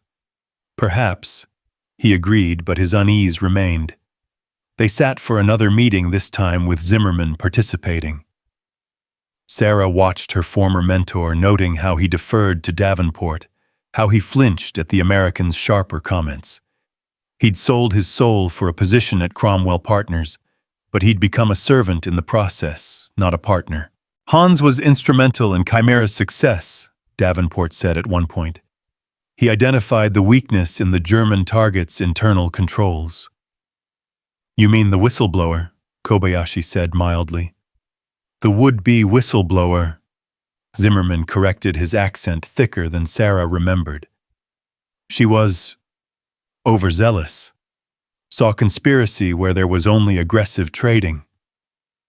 "That's not what you said at the time," Davenport laughed. "You said she was brilliant, that if anyone could expose us, it would be her." "I was wrong," Zimmerman said quietly. "She wasn't as clever as I thought." Sarah typed notes, each keystroke a small act of violence. "What happened to her, the analyst?" Zimmerman shifted uncomfortably. "I don't know. After the scandal broke, she disappeared. I heard rumors America, maybe, or Australia, somewhere far from European finance. Do you ever feel guilty?" The question came out before Sarah could stop it, but she managed to keep her tone professionally curious rather than personal. "Guilty?" Zimmerman looked surprised. "Why would I feel guilty?" "She broke the law, accessed restricted information, tried to damage the firm. If anything, I feel proud that I stopped her before she could do real harm." The lie came so easily to him that Sarah wondered if he'd actually convinced himself it was true. Perhaps that was how he slept at night, by rewriting history until he was the hero rather than the traitor. "Guilt is a luxury we can't afford in this business," Davenport added. "Right, Hans?" "Right," Zimmerman agreed, but something in his eyes suggested the guilt existed whether he could afford it or not. The meeting continued, but Sarah found it harder to concentrate. Being in the same room as both men who'd orchestrated her destruction, pretending to work with them, laughing at their jokes, it was like swallowing broken glass. Finally, mercifully, the meeting ended. As they were leaving, Zimmerman caught Sarah's arm. "Miss Chen, a word." Kobayashi looked back questioningly, but Sarah nodded that it was fine. When they were alone, Zimmerman studied her face with an intensity that made her heart race. "You remind me of someone," he said slowly. "A former colleague. The resemblance is unsettling." "People say I have one of those faces," Sarah replied, keeping her voice light. "Common features." "No, it's more than that. The way you type, the way you organize data. She had the same methods, the same precision. Perhaps we studied under the same professors. Where did your colleague train? LSE, he said, watching her reaction. As did I. The London school produces a certain type of analyst, wouldn't you say? Yes, he agreed slowly. A certain type. He paused, then added quietly, be careful with Victor. He's more dangerous than he appears. I thought you were partners. We are. That's how I know how dangerous he is. He released her arm. Just be careful. And if you ever need to leave quickly, don't hesitate. Don't try to fight him. Just run. It was the closest thing to an apology she would ever get from him, this warning wrapped in self-preservation. Sarah nodded, then walked away without looking back. That evening, there was a gala dinner for conference attendees. Sarah wore a black dress that Elena Volk could never have afforded, her hair styled in a way that changed the shape of her face. She moved through the crowd, networking, playing her role, all while documenting everything. She was at the bar when Davenport appeared beside her. Enjoying yourself, Miss Chen? Very much. It's an impressive gathering. It is. The combined net worth in this room could buy most small countries. He signaled the bartender for champagne. Tell me, what do you really think of our project? I think it's brilliant, she said truthfully. Evil, but brilliant. He laughed, apparently taking the first part as a joke. Evil is a strong word. What would you call it? Efficient. We're simply better at the game than others. If they can't compete, they shouldn't play. And the collateral damage? There's no such thing as collateral damage, only acceptable losses. Every war has casualties. Is that what this is, war? Everything is war, Miss Chen. Business relationships, life itself. The sooner people accept that, the better equipped they are to survive. Sarah sipped her champagne, studying him over the rim of her glass. Did something make you this way, or were you born believing that? It was a dangerously personal question, but Davenport seemed to consider it seriously. I grew up poor. Not romantically poor, not charmingly poor, but desperately, degradingly poor. I watched my father work himself to death for pennies, while rich men got richer off his labor.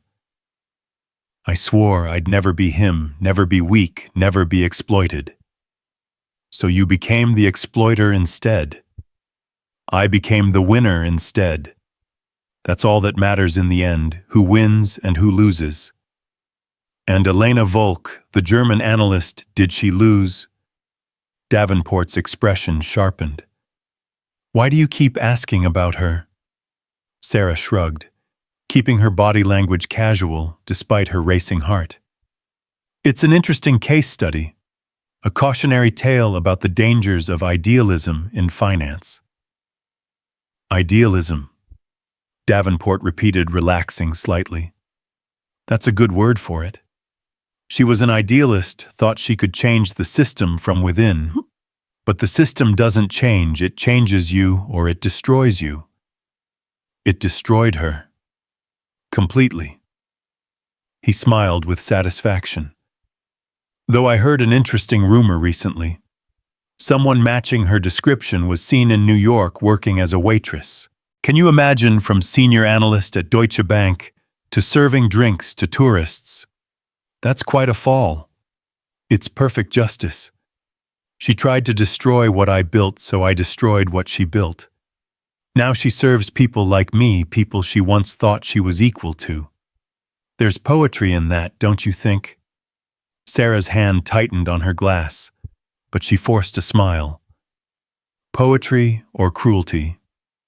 Is there a difference? The great poets understood cruelty, understood that life is suffering, and the strong are simply those who cause suffering rather than experience it. That's a bleak philosophy. It's a realistic philosophy. But enough about ancient history. Let's discuss the future, specifically your future with Project Titan. They talked for another hour, Davenport outlining the role he wanted her to play, the fortune she stood to make if she performed well.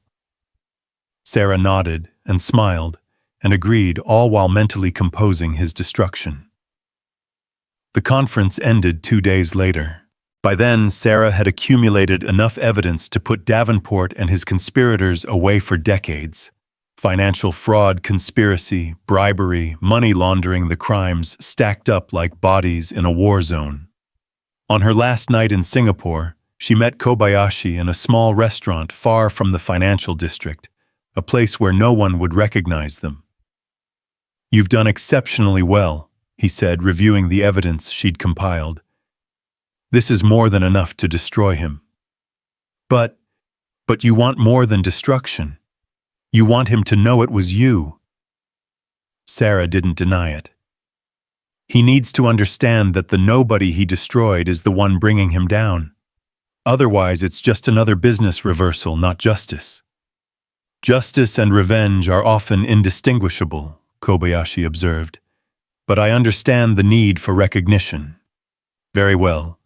We proceed to the next phase." "Which is?" "We return to New York. Davenport is hosting a celebration dinner at Aria to announce Project Titan to his inner circle. He's requested that I attend and bring you." Kobayashi smiled slightly. "He wants to toast his triumph in the place where he feels most powerful." "Aria," Sarah repeated, feeling the cosmic irony. "Where it all began." "Where it will all end," Kobayashi corrected. "That's when we spring the trap. The FBI will be waiting, the evidence will be released simultaneously to major media outlets, and Victor Davenport will fall from his throne. And Elena Volk will have her moment of revelation. But be prepared when he realizes who you are, his reaction will be violent. Not physically, perhaps, but psychologically. He'll try to destroy you with words before the handcuffs close." Sarah thought about that night at Aria serving wine while Davenport laughed about her destruction. She thought about 3 years of hiding, of being nobody, of swallowing pride and rage in equal measure. "Let him try," she said quietly. "I've already survived his worst. His words can't hurt me anymore." But even as she said it, she wondered if it was true. The scars he'd left weren't just financial or professional. They were carved into her soul marks that would never fully heal.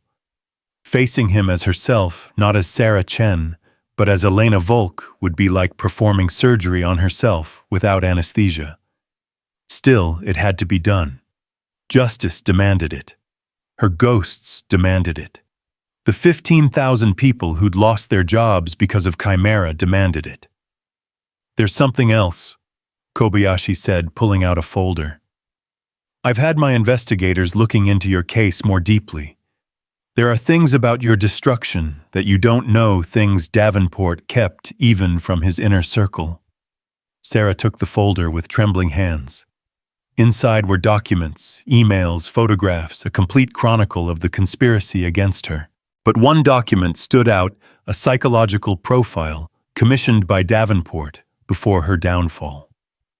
Subject shows exceptional analytical ability coupled with rigid moral framework, she read aloud. Probability of corruption minimal.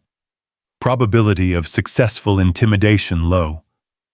Recommended approach complete destruction of professional and personal identity. "He studied you," Kobayashi said gently. "Like a general studying an enemy fortress. He knew you couldn't be bought or scared, so he made sure you'd be destroyed." Sarah continued reading, each word a fresh wound. The profile detailed her strengths and weaknesses, her relationships, her vulnerabilities. It was like reading an autopsy report of her former life. "There's more," Kobayashi said. "The next page." She turned it, and her heart stopped. It was a contingency plan dated just 6 months ago, titled Protocol for Volk Reemergence. "He's still watching for me," she breathed. "Not actively, but he has alerts in place. If Elena Volk's name appears in any financial database, if she applies for any position above menial labor, he'll know. He's made sure you can never resurrect your career under your own name. Even after 3 years, he's still afraid of me. Not afraid, cautious. He knows that someone with your abilities doesn't just disappear. Somewhere, somehow, he expects you to try again. That's why the revelation at Aria will be so devastating. You'll have been right under his nose the entire time. Sarah closed the folder, feeling the weight of Davenport's obsession with her destruction. It was almost flattering in a twisted way. He'd seen her as enough of a threat to warrant complete annihilation. "Are you ready for this?" Kobayashi asked. "Once we return to New York, there's no backing out. The FBI is already preparing based on our evidence. The wheels are in motion." "I've been ready for 3 years," Sarah replied. "I just didn't know it until now." They left the restaurant separately, maintaining their cover even in this distant city. Sarah walked through Singapore's humid night, the city lights reflecting off the Marina Bay, like stars fallen to earth. In 3 days, she would be back in New York. In a week, she would stand in Aria again, no longer as the invisible waitress, but as the architect of Victor Davenport's destruction. The thought should have brought satisfaction, but instead she felt only a cold determination. This wasn't about satisfaction anymore. It was about balance, about restoring some kind of equilibrium to a universe that had tilted too far toward cruelty. Her phone buzzed. A text from an unknown number. "I know who you are." Her blood froze. She looked around the empty street, suddenly aware of every shadow, every movement. Another text arrived. "Meet me at the Fullerton Hotel bar. Come alone or everyone knows." Sarah considered her options. It could be a trap, could be Davenport, or one of his people.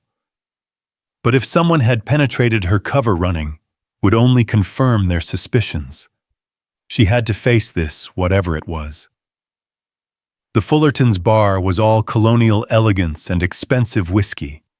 She found him in a corner booth, nursing a gin and tonic shot with the patience of someone who had all the time in the world. It was Marcus Chen, and he was stone-cold sober. Marcus Chen sat in the corner booth like a spider who'd finally caught his prey, his usual nervous energy replaced by something colder, more calculating. Sarah approached slowly, every instinct screaming danger, but she maintained the composed exterior of someone with nothing to hide. "Miss Chen," Marcus said, gesturing to the seat across from him. "Or should I say, Miss Volk?" Sarah sat down carefully, her mind racing through possibilities. Denial was pointless if he truly knew, but confession would be fatal if he was fishing. "I don't know what you're talking about." Marcus smiled, pulling out his phone and showing her a photograph. It was from Berlin 4 years ago, a company Christmas party. Elena Volk in a red dress laughing at something off-camera, alive with the confidence of someone who still believed in justice. "Facial recognition software is remarkable these days," Marcus said conversationally. "I ran it on a hunch. You see, there was something about the way you typed, the way you organized data during our meetings. It was familiar, like an echo of something I'd seen before." Sarah remained silent, waiting to see where this would lead. "I was junior during Chimera," Marcus continued, "but I had access to the files. I studied them, actually. Studied you. Your work was brilliant, the way you traced the money through 17 different jurisdictions, how you identified patterns everyone else missed. It was like watching a masterclass in financial investigation. If you're trying to flatter me, I'm trying to understand you," Marcus interrupted. "Elena Volk was destroyed completely and utterly. Her reputation shredded, her assets frozen, her future erased. Yet here sits Sarah Chen, working for Kobayashi, getting close to Victor Davenport. Either you're the most dedicated corporate spy in history, or something else is happening here." Sarah took a sip of water from the glass the waiter had brought, buying time. What do you want, Marcus? The truth, and possibly a deal. What kind of deal? Marcus leaned forward, his voice dropping. The kind where we both get what we want. You want to destroy. Victor, don't deny it. It's written all over your face every time he speaks. And I want to survive what's coming. What makes you think something's coming? Because I'm not stupid despite what Victor thinks. Kobayashi doesn't partner with people like us. He's old-school Japanese business all about honor and long-term relationships. Yet suddenly, he's eager to join Project Titan, and he brings along a mysterious analyst who happens to be exceptionally interested in Chimera, please. Sarah studied him, this young man, who'd helped destroy her life without a second thought. You were part of it. You helped frame me. I followed orders, Marcus said, but there was something in his eyes, not quite guilt, but unease. I was 26, fresh out of business school, desperate to impress. Victor told me you were corrupt, that you'd been stealing from the company. I believed him. And now I know better. I've seen him do it 3 more times since then. Different people, different countries, same method. Build them up as a threat, then destroy them utterly. He paused. You weren't the first, and you weren't the last. But I'm the one who came back. Yes, Marcus agreed. Which either makes you incredibly brave or incredibly stupid. Maybe both. Marcus laughed, but there was no humor in it. I've been watching Victor for 2 years now, really watching. He's brilliant, but he's also a monster. He enjoys the destruction more than the money. Did you know he keeps trophies? Sarah's stomach turned. Trophies. Documents, photographs, recordings. He has a private server where he stores moments from each destruction. The German analyst's termination letter. The Japanese executive's suicide note. The British regulator's confession. He reviews them sometimes late at night in his office like a serial killer revisiting crime scenes. You've seen this. I maintain his technology. He thinks I'm too stupid to understand what I'm looking at. Marcus's expression hardened. I understand everything, including the fact that one day I'll be in that collection. Victor doesn't keep partners, he keeps future victims. Sarah processed this information, seeing an opportunity. So what are you proposing? I know you and Kobayashi are building a case. I know there's enough evidence on those servers to bury Victor and everyone associated with him. I also know that when this goes down, everyone in his orbit gets destroyed. Marcus pulled out a flash drive, setting it on the table between them. This contains everything. Every crime, every victim, every offshore account. It also contains evidence that I tried to stop him, that I was gathering information to report to authorities. Evidence you just created.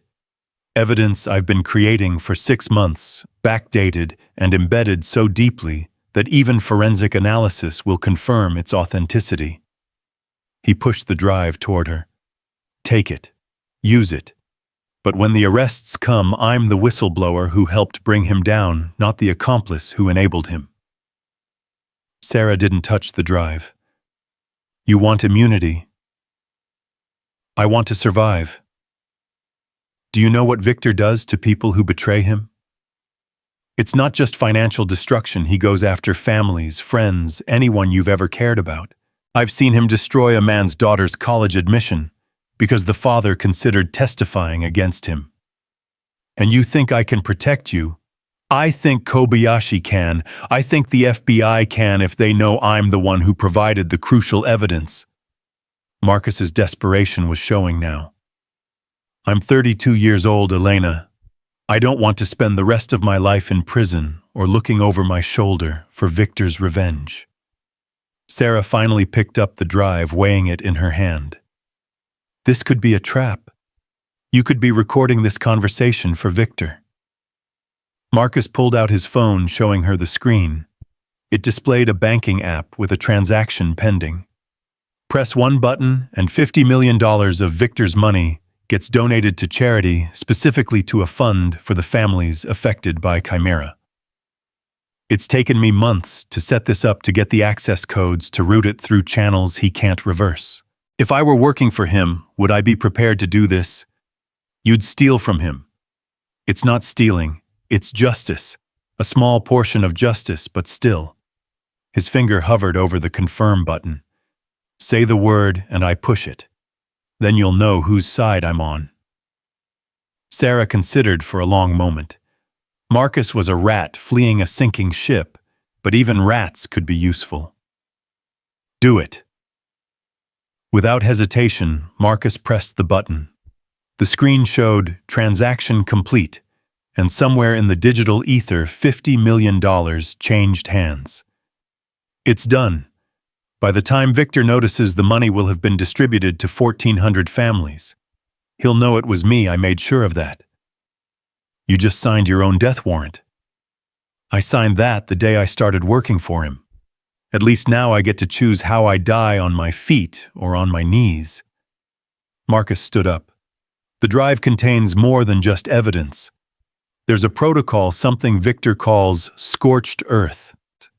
If he ever feels truly cornered, he'll activate it, crash the markets he's manipulating, destroy the companies he's invested in, take down everyone and everything, rather than let himself be taken. Economic murder-suicide. Exactly. The damage would be in the trillions, affecting millions of people. He'd rather watch the world burn than lose. Marcus pulled on his jacket. I'm flying back to New York tonight. Victor's having his triumph dinner at Aria in 5 days.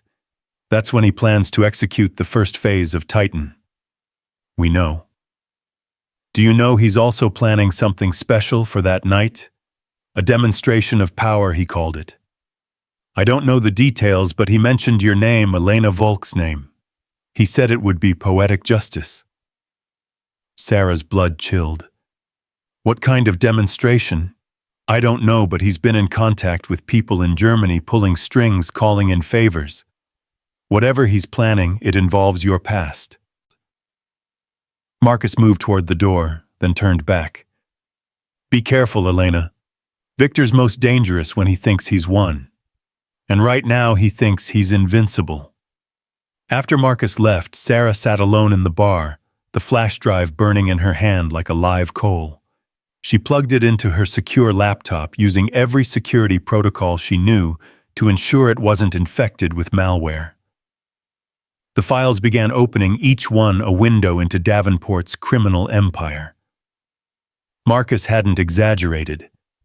The evidence was comprehensive, damning, and included things even she hadn't suspected. Davenport hadn't just destroyed companies, he'd destroyed entire economies in developing nations, manipulating currency markets to extract wealth from people who could least afford to lose it. But it was the folder labeled trophies that made her sick. Screenshots of suicide notes from executives he'd ruined. Photographs of families evicted from homes after his schemes destroyed their savings. Audio recordings of people begging for mercy that never came. And there, in a subfolder marked Berlin 2021, was her own destruction chronicled in loving detail. He'd saved everything. Her termination letter, the newspaper articles about her supposed corruption, photographs of her leaving the courthouse after charges were filed. But most disturbing was a video file labeled The Breaking. Sarah clicked on it, though every instinct told her not to. It was security footage from her last day at Deutsche Bank. She watched herself, younger still, believing justice would prevail, being escorted from the building by security. The camera followed her to the street, where she'd stood in the rain, her entire world collapsed around her. The video zoomed in on her face, capturing the moment she'd broken down sobbing on a Berlin street as pedestrians hurried past. There was audio too, Davenport's voice recorded later as commentary. This is what victory looks like. Not the money, not the success, but this, the moment when someone realizes they've lost everything. You can see it in her eyes, the exact second when hope dies. Beautiful. Sarah closed the laptop, her hands shaking with rage.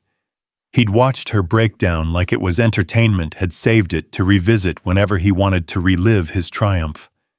She thought she'd known the depths of his cruelty, but this was beyond anything she'd imagined.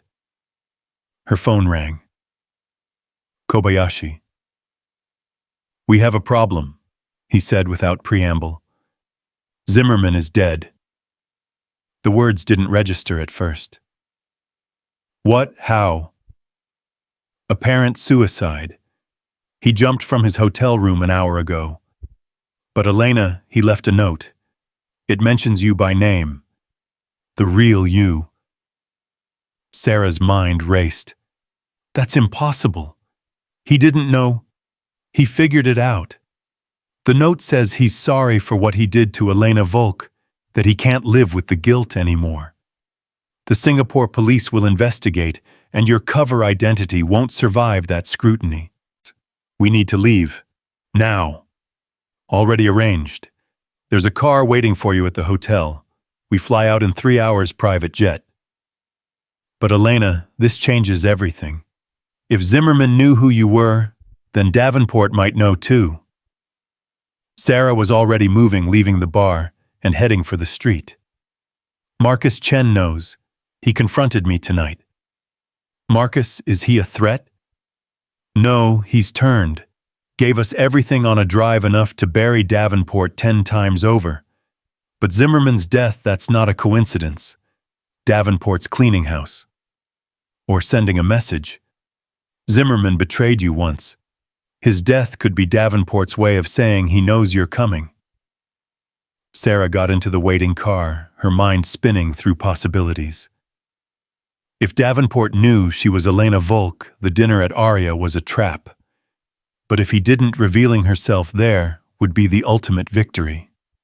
It was a gamble with everything at stake. The flight back to New York passed in tense preparation. Kobayashi's team worked through the evidence Marcus had provided, building an airtight case for prosecutors. The FBI was brought in, agents briefed on the scope of Davenport's crimes. Media contacts were alerted to prepare for a major story. But Sarah couldn't shake the feeling that they were walking into Davenport's web, not weaving their own. 3 days before the dinner, she received a package at her hotel. No return address, no delivery record. Inside was a single item, her old Deutsche Bank employee ID card, the one that had been confiscated when she was terminated. Attached was a note in Davenport's handwriting, "Looking forward to seeing you again." He knew. "We abort," Kobayashi said when she showed him. "It's too dangerous." "No," Sarah said firmly. "This is what he does. He tries to control through fear. If we run now, he wins again." "Elena, he's expecting you. The dinner is a trap. Then we spring it on our terms. The FBI will be there, the media will have the story, and Victor Davenport will fall. Whether he knows I'm coming or not doesn't change that." Kobayashi studied her for a long moment. "This isn't just about justice anymore, is it? It's personal." "It's been personal since he saved that video of me crying on a Berlin street. He doesn't just want to win, he wants to own people's destruction. Well, I'm taking ownership back." The next 2 days were a blur of final preparations. The FBI positioned agents around Aria ready to move when signaled. Major newspapers received encrypted files set to unlock at precisely 9 p.m. on the night of the dinner. Financial regulators in 12 countries were briefed on the immediate freeze of Davenport's assets. Sarah transformed back into Elena Volk, abandoning the Sarah Chen disguise. She had her hair styled the way she'd worn it in Berlin, chose a dress similar to the red one from the Christmas party photo. If Davenport wanted to see the woman he'd destroyed, she'd show him, but not as a victim. The night of the dinner arrived with unseasonable warmth, New York's February feeling more like May. Elena stood outside Aria looking up at the penthouse restaurant, where her journey had begun months ago. Through the windows, she could see the gathering Davenport's inner circle, corrupt officials, the architects of financial destruction dressed in their finest clothes. "You don't have to do this, Yopom," Kobayashi said beside her. "The FBI can arrest him without you going inside." "No," Elena said. "I need to face him. I need him to know that the nobody he destroyed is the one who brought him down." They entered together the elevator ride, feeling both endless and too quick. Elena's heart pounded as the doors opened, revealing Arya's opulent interior. The maitre d', not Philippe, who'd been replaced, led them to the private dining room, where Davenport held court. He stood when they entered, his smile sharp as a blade. "Mr. Kobayashi, welcome. And Miss Chen, isn't it?" "No," Elena said, her voice steady. "It's Volk. Elena Volk." The room fell silent. Davenport's inner circle.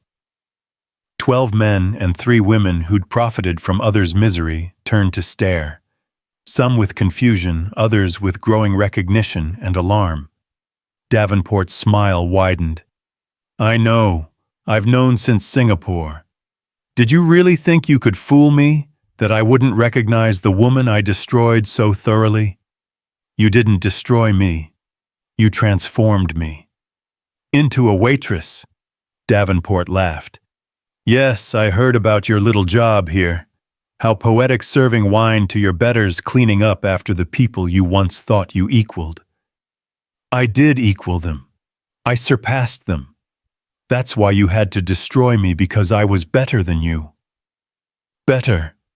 Davenport's voice rose. "You were nothing but an idealistic fool who thought the rules mattered. I showed you what really matters: power connections, the will to do whatever it takes. You showed me what evil looks like in an expensive suit." The tension in the room was electric. Davenport's associates shifted nervously, sensing something beyond a simple confrontation. "Did you come here for revenge, Elena?" Davenport asked, moving closer. "Did you think you could walk into my world and hurt me? You're still the same naive girl who thought she could stop Chimera with spreadsheets and regulations." "No," Elena said calmly. "I didn't come for revenge. I came for justice." "Justice?" Davenport laughed again, the sound echoing off crystal and marble. "There is no justice, only power, and those too weak to seize it. You had your chance to join me, to be part of something greater than your petty morality. Instead, you chose to be a hero, and heroes always lose." "Do they?" Elena pulled out her phone, showing him the screen. It displayed a news alert: breaking FBI raids multiple locations in connection with massive financial fraud scheme. Davenport's smile faltered.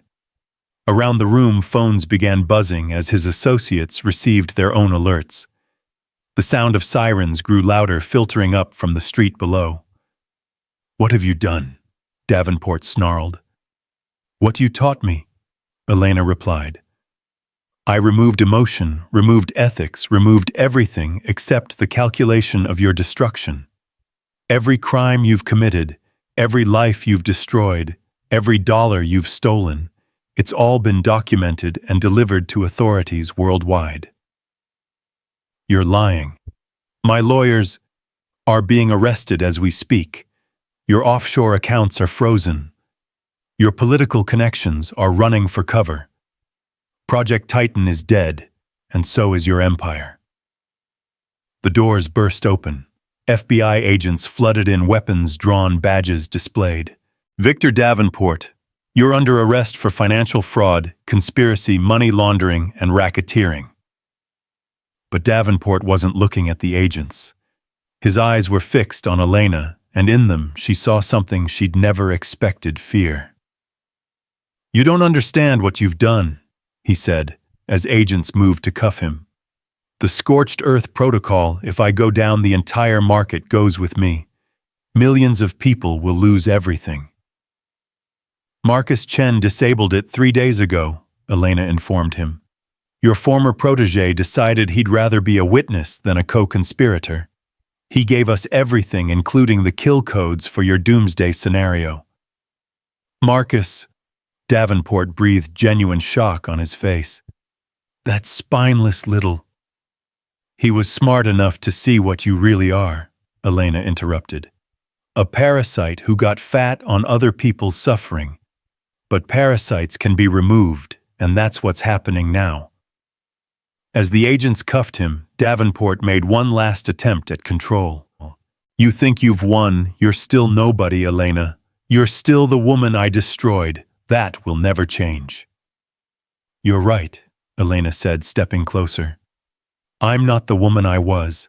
That woman believed in the system, trusted the wrong people, thought that being right was enough.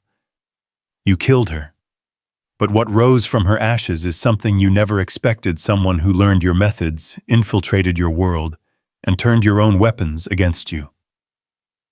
This isn't over, Davenport hissed, as agents began to lead him away. I have resources you can't imagine, connections that... Had Kobayashi corrected, speaking for the first time. Past tense. Your connections are abandoning you like rats from a sinking ship. Your resources are frozen or seized. You have nothing and no one. Except a very long prison sentence, one of the FBI agents added. Based on the evidence we've received, you're looking at 40 to life. As they dragged him toward the door, Davenport turned back one last time. Why? He asked Elena.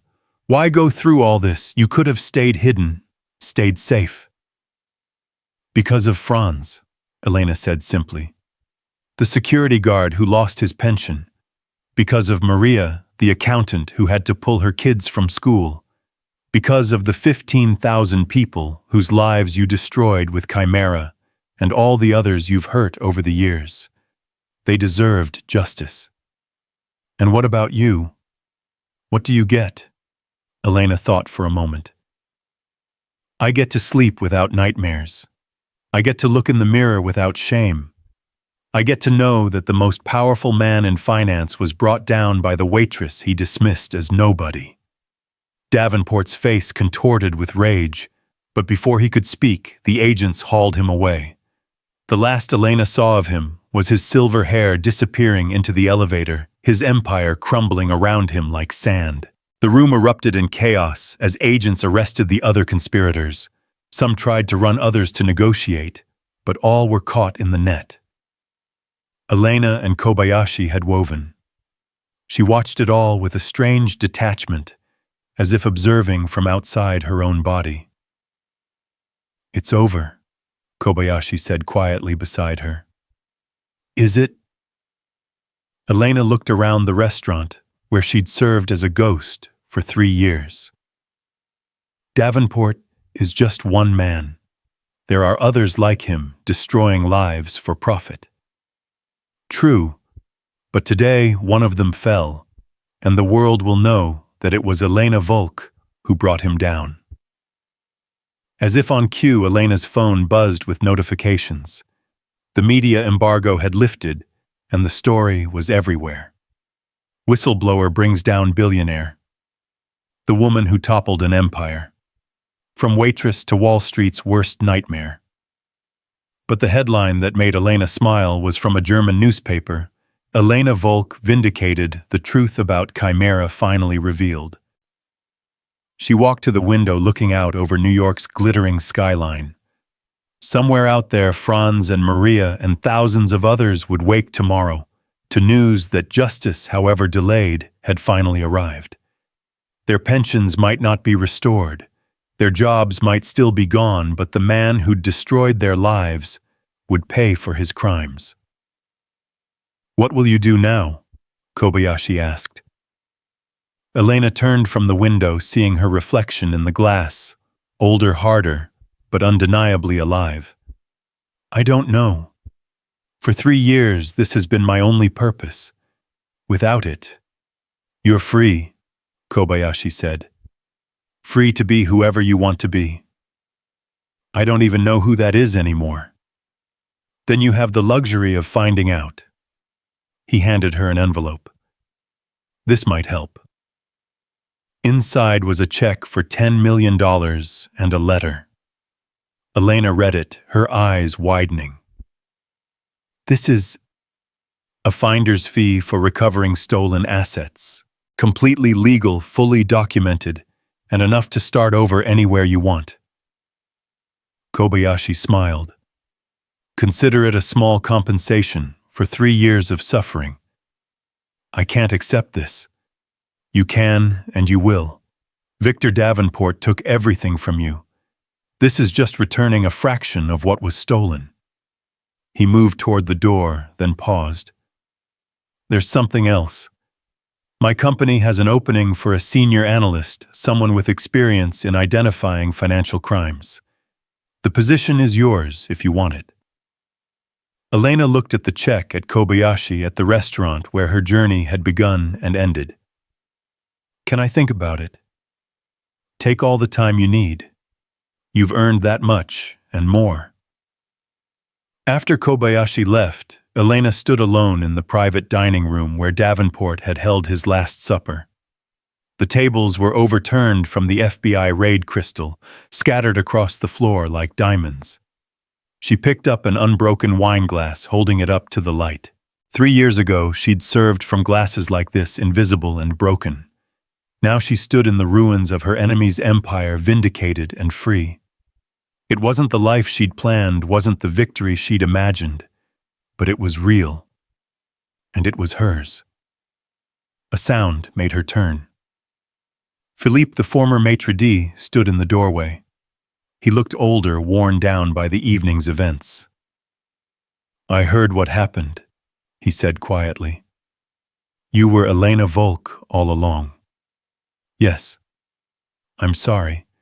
For how we treated you, for not seeing what you were going through. We should have been better. Elena set down the glass. You didn't know. That's not an excuse. We chose not to know, chose to see you as just another waitress rather than a person with a story. He pulled something from his pocket, an envelope. This was left for you. Someone dropped it off just before the FBI arrived. Elena opened it, finding a single sheet of paper with a familiar handwriting. It was from Marcus Chen. Elena, it read. By the time you read this, I'll be in witness protection, starting a new life with a new name. I wanted to thank you for showing me that it's possible to stand up to monsters even when you're terrified. I know I was part of your destruction, and I'll carry that guilt forever. But maybe by helping bring down Victor, I've earned a small measure of redemption. The money I transferred will help some of Chimera's victims. It's not enough, but it's a start. Be well and be careful. There are other victors out there, and they'll be watching what you did here. You've shown them they're not invincible, and that makes you dangerous to them. But it also makes you necessary. The world needs people like you, people who refuse to stay buried. Sincerely, the coward who finally found courage. Elena folded the letter carefully, adding it to the growing collection of documents that told her story. Philippe had retreated, leaving her alone once more in the space where everything had changed. She walked through Aria one last time, past the bar where she'd served countless drinks, past the kitchen where she'd hidden her tears, past the service station where she'd stood invisible for 3 years. Each step was a goodbye to the woman she'd been forced to become, and a hello to whoever she would choose to be next. The elevator doors opened, and Elena stepped inside. As she descended from Aria's heights, she thought about Davenport's words that she would always be the woman he destroyed. He was wrong. That woman was gone, had been gone since the night she heard him laughing about her destruction over $30,000 wine.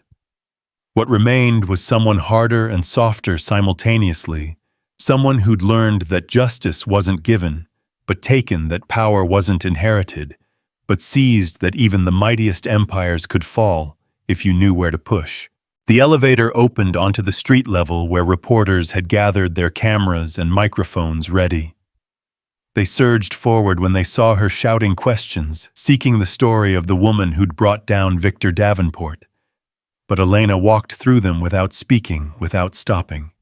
She'd said everything that needed saying, had her moment of confrontation and vindication. Now she wanted something she hadn't had in 3 years, peace. As she walked away from Arya, from the reporters, from the whole glittering world of high finance, Elena felt something she'd thought lost forever: possibility. She could go anywhere, be anyone, do anything. The money from Kobayashi gave her freedom, but more importantly, facing Davenport had given her closure. The ghost of Berlin was finally at rest. The waitress had served her last table. Elena Volk, whatever version of her emerged from this night, was free to write her next chapter. Behind her, Arya's lights blazed against the night sky, but Elena didn't look back. She'd learned that salvation didn't come from looking backward, but from moving forward, step by step, into whatever future she chose to create. The Manhattan District Attorney's Office hummed with the particular energy that came with prosecuting the case of the decade. Elena sat in a conference room surrounded by boxes of evidence, her fingers tracing through documents she knew by heart. 6 weeks had passed since Davenport's arrest, and the trial was set to begin in 3 days.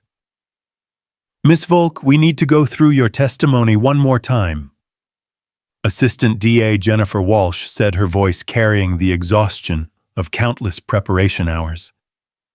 "The defense is going to attack your credibility, paint you as a vindictive former employee with a personal vendetta." "Let them try," Elena replied, her voice steady. "Every document is authenticated, every recording verified. My personal feelings don't change the facts of his crimes." Through the window, she could see protesters gathering outside, some supporting Davenport, claiming he was a victim of corporate conspiracy, others holding signs with the names of his victims. The media circus had been relentless, turning Elena into either a hero or villain, depending on the outlet's political leanings. Her phone buzzed with a message from Kobayashi. "Package arriving at your hotel. Important you see it before trial." Elena excused herself, taking a taxi through the spring rain that had been falling for days, turning the city gray and melancholic. The hotel lobby was thankfully empty of reporters. She'd changed hotels twice to avoid them, but they always found her eventually. The package was waiting at the front desk, unmarked and unremarkable. In her room, Elena opened it carefully, finding a collection of letters bound with string and a note from Kobayashi. "These arrived at my office from various sources. You should read them." The first letter was written in shaky handwriting on lined paper. "Dear Ms. Volk, my name is Franz Müller. You probably don't remember me, but I was a security guard at Rheintechnik Industries. When the company collapsed, I lost everything: my pension, my health insurance, my dignity. I thought about ending it all. But seeing you on the news, knowing that someone finally stood up to the man who destroyed us, it gave me hope. My daughter says you're a hero. I just wanted to say thank you." Elena's eyes blurred as she read letter after letter. Maria, the accountant she'd thought about so often, had written 3 pages about how her family had survived, how her children had eventually returned to school through scholarships, how seeing Davenport in handcuffs had given her the first peaceful night's sleep in years. There were hundreds of them. Employees from companies Davenport had destroyed, investors he'd defrauded, even other whistleblowers who'd been silenced by his machine. Each letter was a life touched by his cruelty, and each one thanked Elena for what she'd done. The last letter was different, typed on expensive stationery, with no signature: "Miss Volk. You don't know me, but I know you. I'm what you might call a colleague of Mr. Davenport's, someone who operates in similar circles with similar methods. Your actions have sent ripples through our world. Some of us are angry, viewing you as a threat to the natural order. Others are afraid, realizing we're not as untouchable as we believed. But a few of us are impressed. You played the game better than anyone expected, turned our own methods against us. That takes remarkable skill and courage. Be careful. Davenport was arrogant and careless, but others won't make the same mistakes. You've painted a target on your back that will never fully fade. But you've also proven that our empire of greed has cracks, and for that you have my reluctant admiration. Watch your back. A friend in the shadows. Elena read the unsigned letter 3 times, feeling the weight of its warning. She'd known there would be consequences for bringing down Davenport, but seeing it spelled out so clearly sent a chill through her bones. The trial began on a Tuesday morning that felt more like winter than spring. Elena arrived at the courthouse through an underground entrance, avoiding the mob of media at the main steps. The courtroom was packed, every seat filled with observers, hungry for blood sport, disguised as justice. Davenport entered in an orange jumpsuit, his silver hair less perfect, his tan faded from weeks without Caribbean sun. But his eyes remained sharp, dangerous, fixed on Elena from the moment he saw her. The prosecution's opening statement was a masterpiece of controlled fury, Jennifer Walsh laying out Davenport's crimes with surgical precision. Financial fraud spanning continents, thousands of victims, hundreds of millions stolen through manipulation and deceit. Elena was presented as the key witness, the woman who'd risked everything to expose the truth. The defense attorney Richard Steinberg was known for getting the guilty off on technicalities. His opening painted Davenport as a successful businessman being persecuted for playing the game too well, and Elena as a disgruntled former employee seeking revenge for her own failures. "Ladies and gentlemen of the jury," Steinberg intoned, "you'll hear a lot about supposed victims and alleged crimes. But what you'll really be witnessing is the character assassination of a man whose only crime was being too successful in a world that punishes excellence." Elena took the stand on the second day. The courtroom fell silent as she was sworn in, the weight of the moment pressing down like a physical force. "State your name for the record," Jennifer Walsh began. "Elena Volk." "Ms. Volk, can you tell us about your history with the defendant?" Elena spoke for 3 hours, laying out her story with clinical precision. Her investigation of Chimera, the discovery of the fraud, her attempt to report it through proper channels. She described her destruction, the forged evidence, the lost career, the 3 years of hiding in plain sight as a waitress. "And during those 3 years," Walsh asked, "did you ever stop seeking justice?"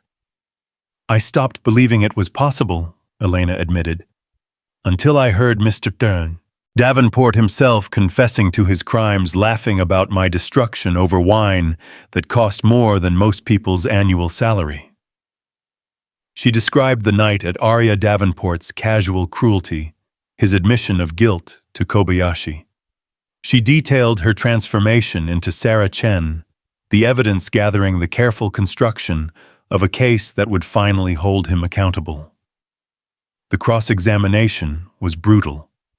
Steinberg attacked every aspect of her story, her credibility, her motives. "Isn't it true, Ms. Volk, that you illegally accessed restricted files at Deutsche Bank?" "I accessed files related to suspicious trading patterns, which was within my responsibilities as a senior analyst." "But you weren't authorized to investigate Project Chimera specifically, were you?"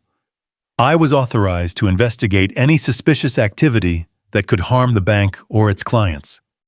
"You took a job as a waitress to spy on my client, didn't you?" "I took a job as a waitress to survive after your client destroyed my career. The fact that he showed up at my restaurant was coincidence." "Coincidence," Steinberg repeated mockingly. "And Mr. Kobayashi's appearance was also coincidence. You'd have to ask Mr. Kobayashi about his motivations. You conspired with Mr. Kobayashi to entrap my client." "I conspired with Mr. Kobayashi to document your client's ongoing criminal activity." The verbal sparring continued for hours. Steinberg tried every tactic, suggesting Elena had been paid off, that she'd fabricated evidence that she was mentally unstable from her years of hardship. But Elena remained calm, answering each attack with facts, documents, recordings. "You hate my client, don't you?" Steinberg finally asked, his frustration showing. Elena considered the question carefully. "I hate what he represents, the belief that wealth puts you above the law, that other people's lives are just collateral damage in the pursuit of profit. But hate is too personal. What I feel for Mr. Davenport is the same thing he claimed to feel for his victims, nothing. He's just a problem that needed to be solved." Davenport's face contorted at her words, the first real emotion he'd shown during the trial. The prosecution presented the evidence methodically. Marcus Chen testified via video link from an undisclosed location, his fear palpable even through the screen as he detailed Davenport's methods. Other victims testified about destroyed companies, stolen pensions, lives shattered by Davenport's greed. But it was the trophy collection that turned the jury.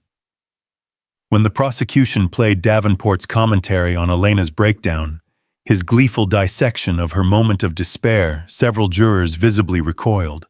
The pure sadism of it, the joy he took in destruction, transformed him from a white-collar criminal into something monstrous. Davenport took the stand on the fifth day against his lawyer's advice. His arrogance wouldn't allow him to remain silent, while others defined his narrative. "Mr. Davenport," his lawyer began, "did you engage in any illegal activity related to Project Chimera?" "I engaged in aggressive but legal trading strategies. If others couldn't compete, that's not my fault." "What about the allegations that you framed Ms. Volk?" "Ms. Volk was investigated by German authorities for legitimate reasons. I had nothing to do with that investigation." The lies flowed smoothly, each one delivered with the confidence of someone who'd never faced real consequences. But when Jennifer Walsh began her cross-examination, cracks appeared in his facade. "Mr. Davenport, do you recognize this document?" She presented the psychological profile of Elena that Kobayashi had found. "I don't recall." "You don't recall commissioning a detailed psychological analysis of Ms. Volk before her termination?" "Many documents cross my desk." "What about this one?" She showed the contingency plan for Elena's potential reemergence. "Do you typically create surveillance protocols for random former analysts?" "That could have been created by anyone. With your digital signature and metadata showing it was created on your personal computer." Davenport's composure finally cracked. She was a threat to legitimate business interests. Taking precautions isn't a crime. What legitimate business interests were threatened by Ms. Volk's investigation of fraudulent trades, alleged fraudulent trades? "The trades you admitted to in recorded conversations with Mr. Kobayashi." Taken out of context.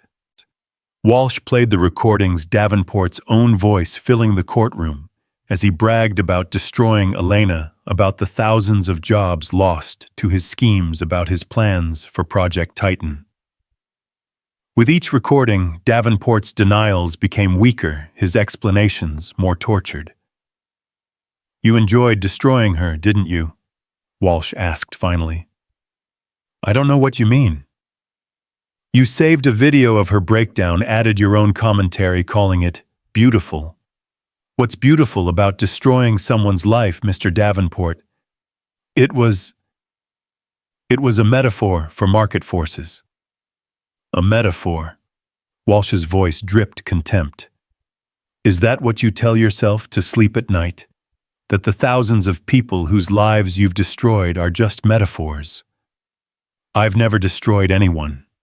People destroy themselves through weakness. Like Hans Zimmerman." Davenport went still. "What about Zimmerman?"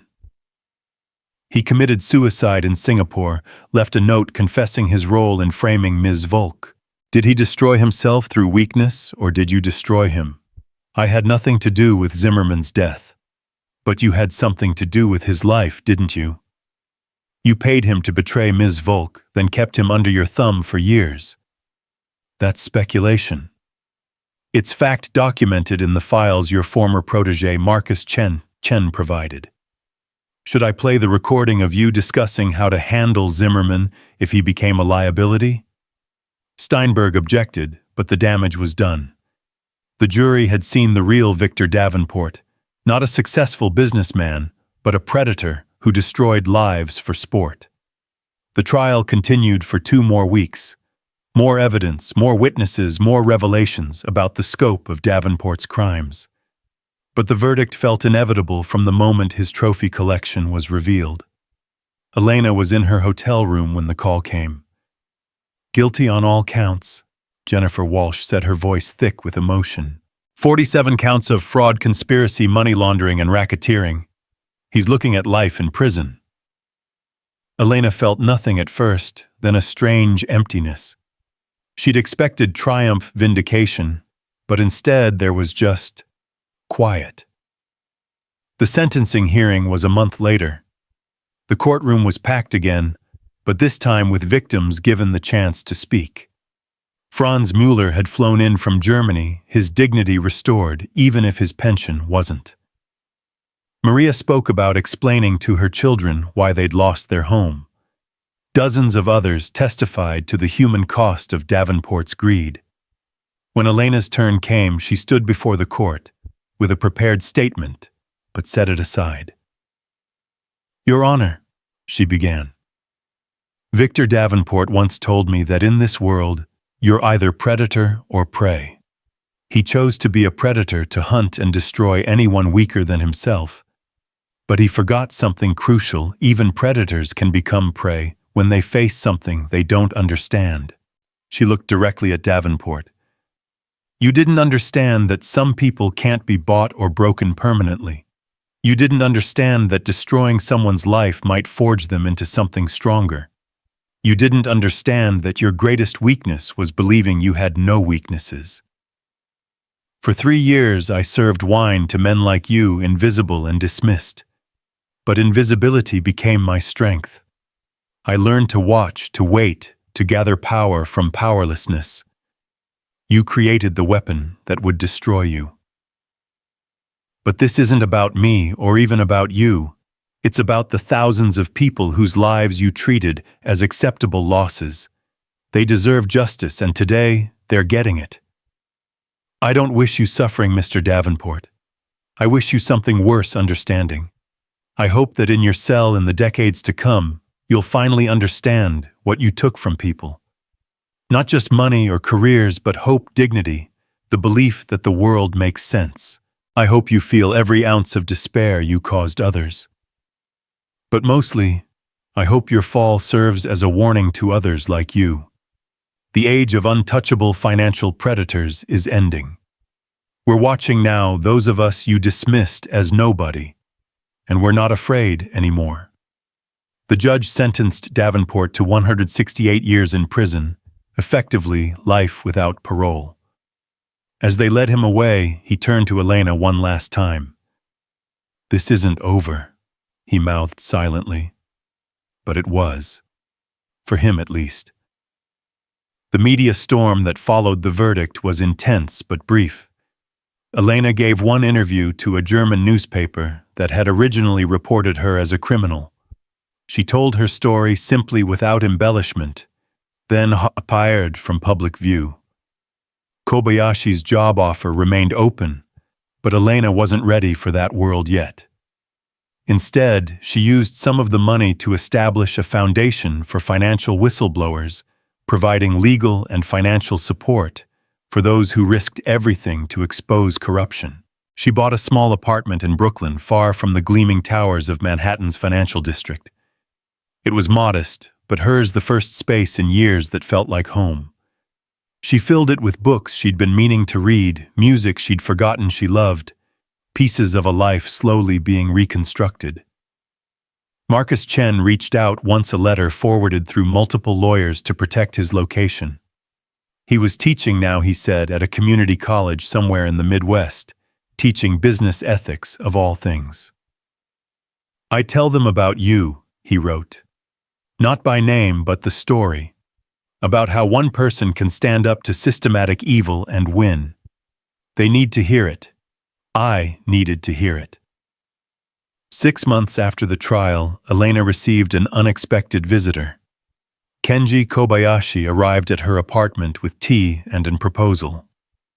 "I'm not ready to return to finance," Elena said before he could speak. "I'm not here about that," Kobayashi replied. "I'm here about something more important. There are others like Davenport, perhaps not as cruel but equally destructive. The system that created him still exists. I know. I want to create something new. An institute privately funded dedicated to investigating financial crimes that governments won't or can't pursue. Not vigilante justice, but systematic exposure of corruption, support for whistleblowers, pressure for real reform." Elena considered this. "And you want me to run it? I want you to build it from nothing, just as you rebuilt yourself from nothing. You understand both sides now, how the criminals operate and how the victims suffer. That perspective is invaluable.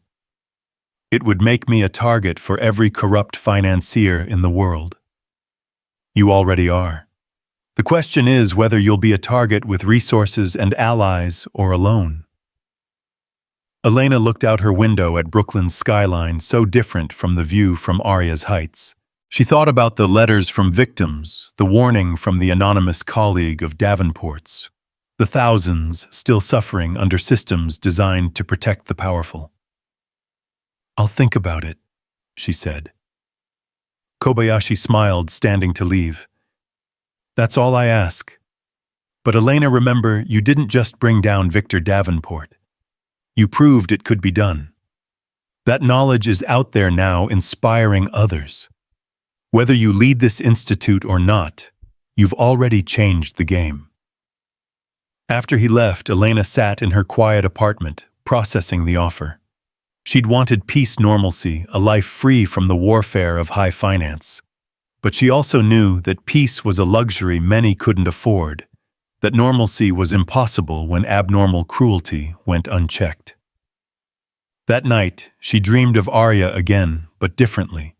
Instead of serving invisible at tables, she stood at the window looking out at the city with clear eyes.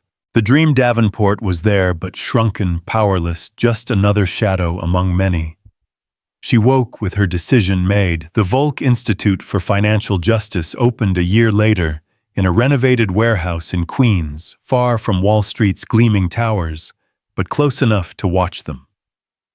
Elena recruited a team of former prosecutors, reformed criminals, investigative journalists, and technology experts who understood that traditional methods weren't enough anymore. Their first case exposed a senator taking bribes to deregulate predatory lending. Their second brought down a cryptocurrency exchange that was actually a money laundering operation. Each victory was smaller than Davenport's fall, but collectively began to shift the landscape. Elena learned to live with the target on her back. There were death threats, lawsuits, attempts to discredit her. But there were also more letters from victims finding hope, more whistleblowers finding courage, more cracks appearing in the empire of greed. She kept one photo on her desk at the Institute, not of her triumph over Davenport, but of herself as a young analyst in Berlin, full of belief that the system could work. It reminded her of who she'd been and how far she'd come, but also of the innocence that once lost could never be recovered. 5 years later, Elena stood before Congress testifying about the need for stronger financial regulations.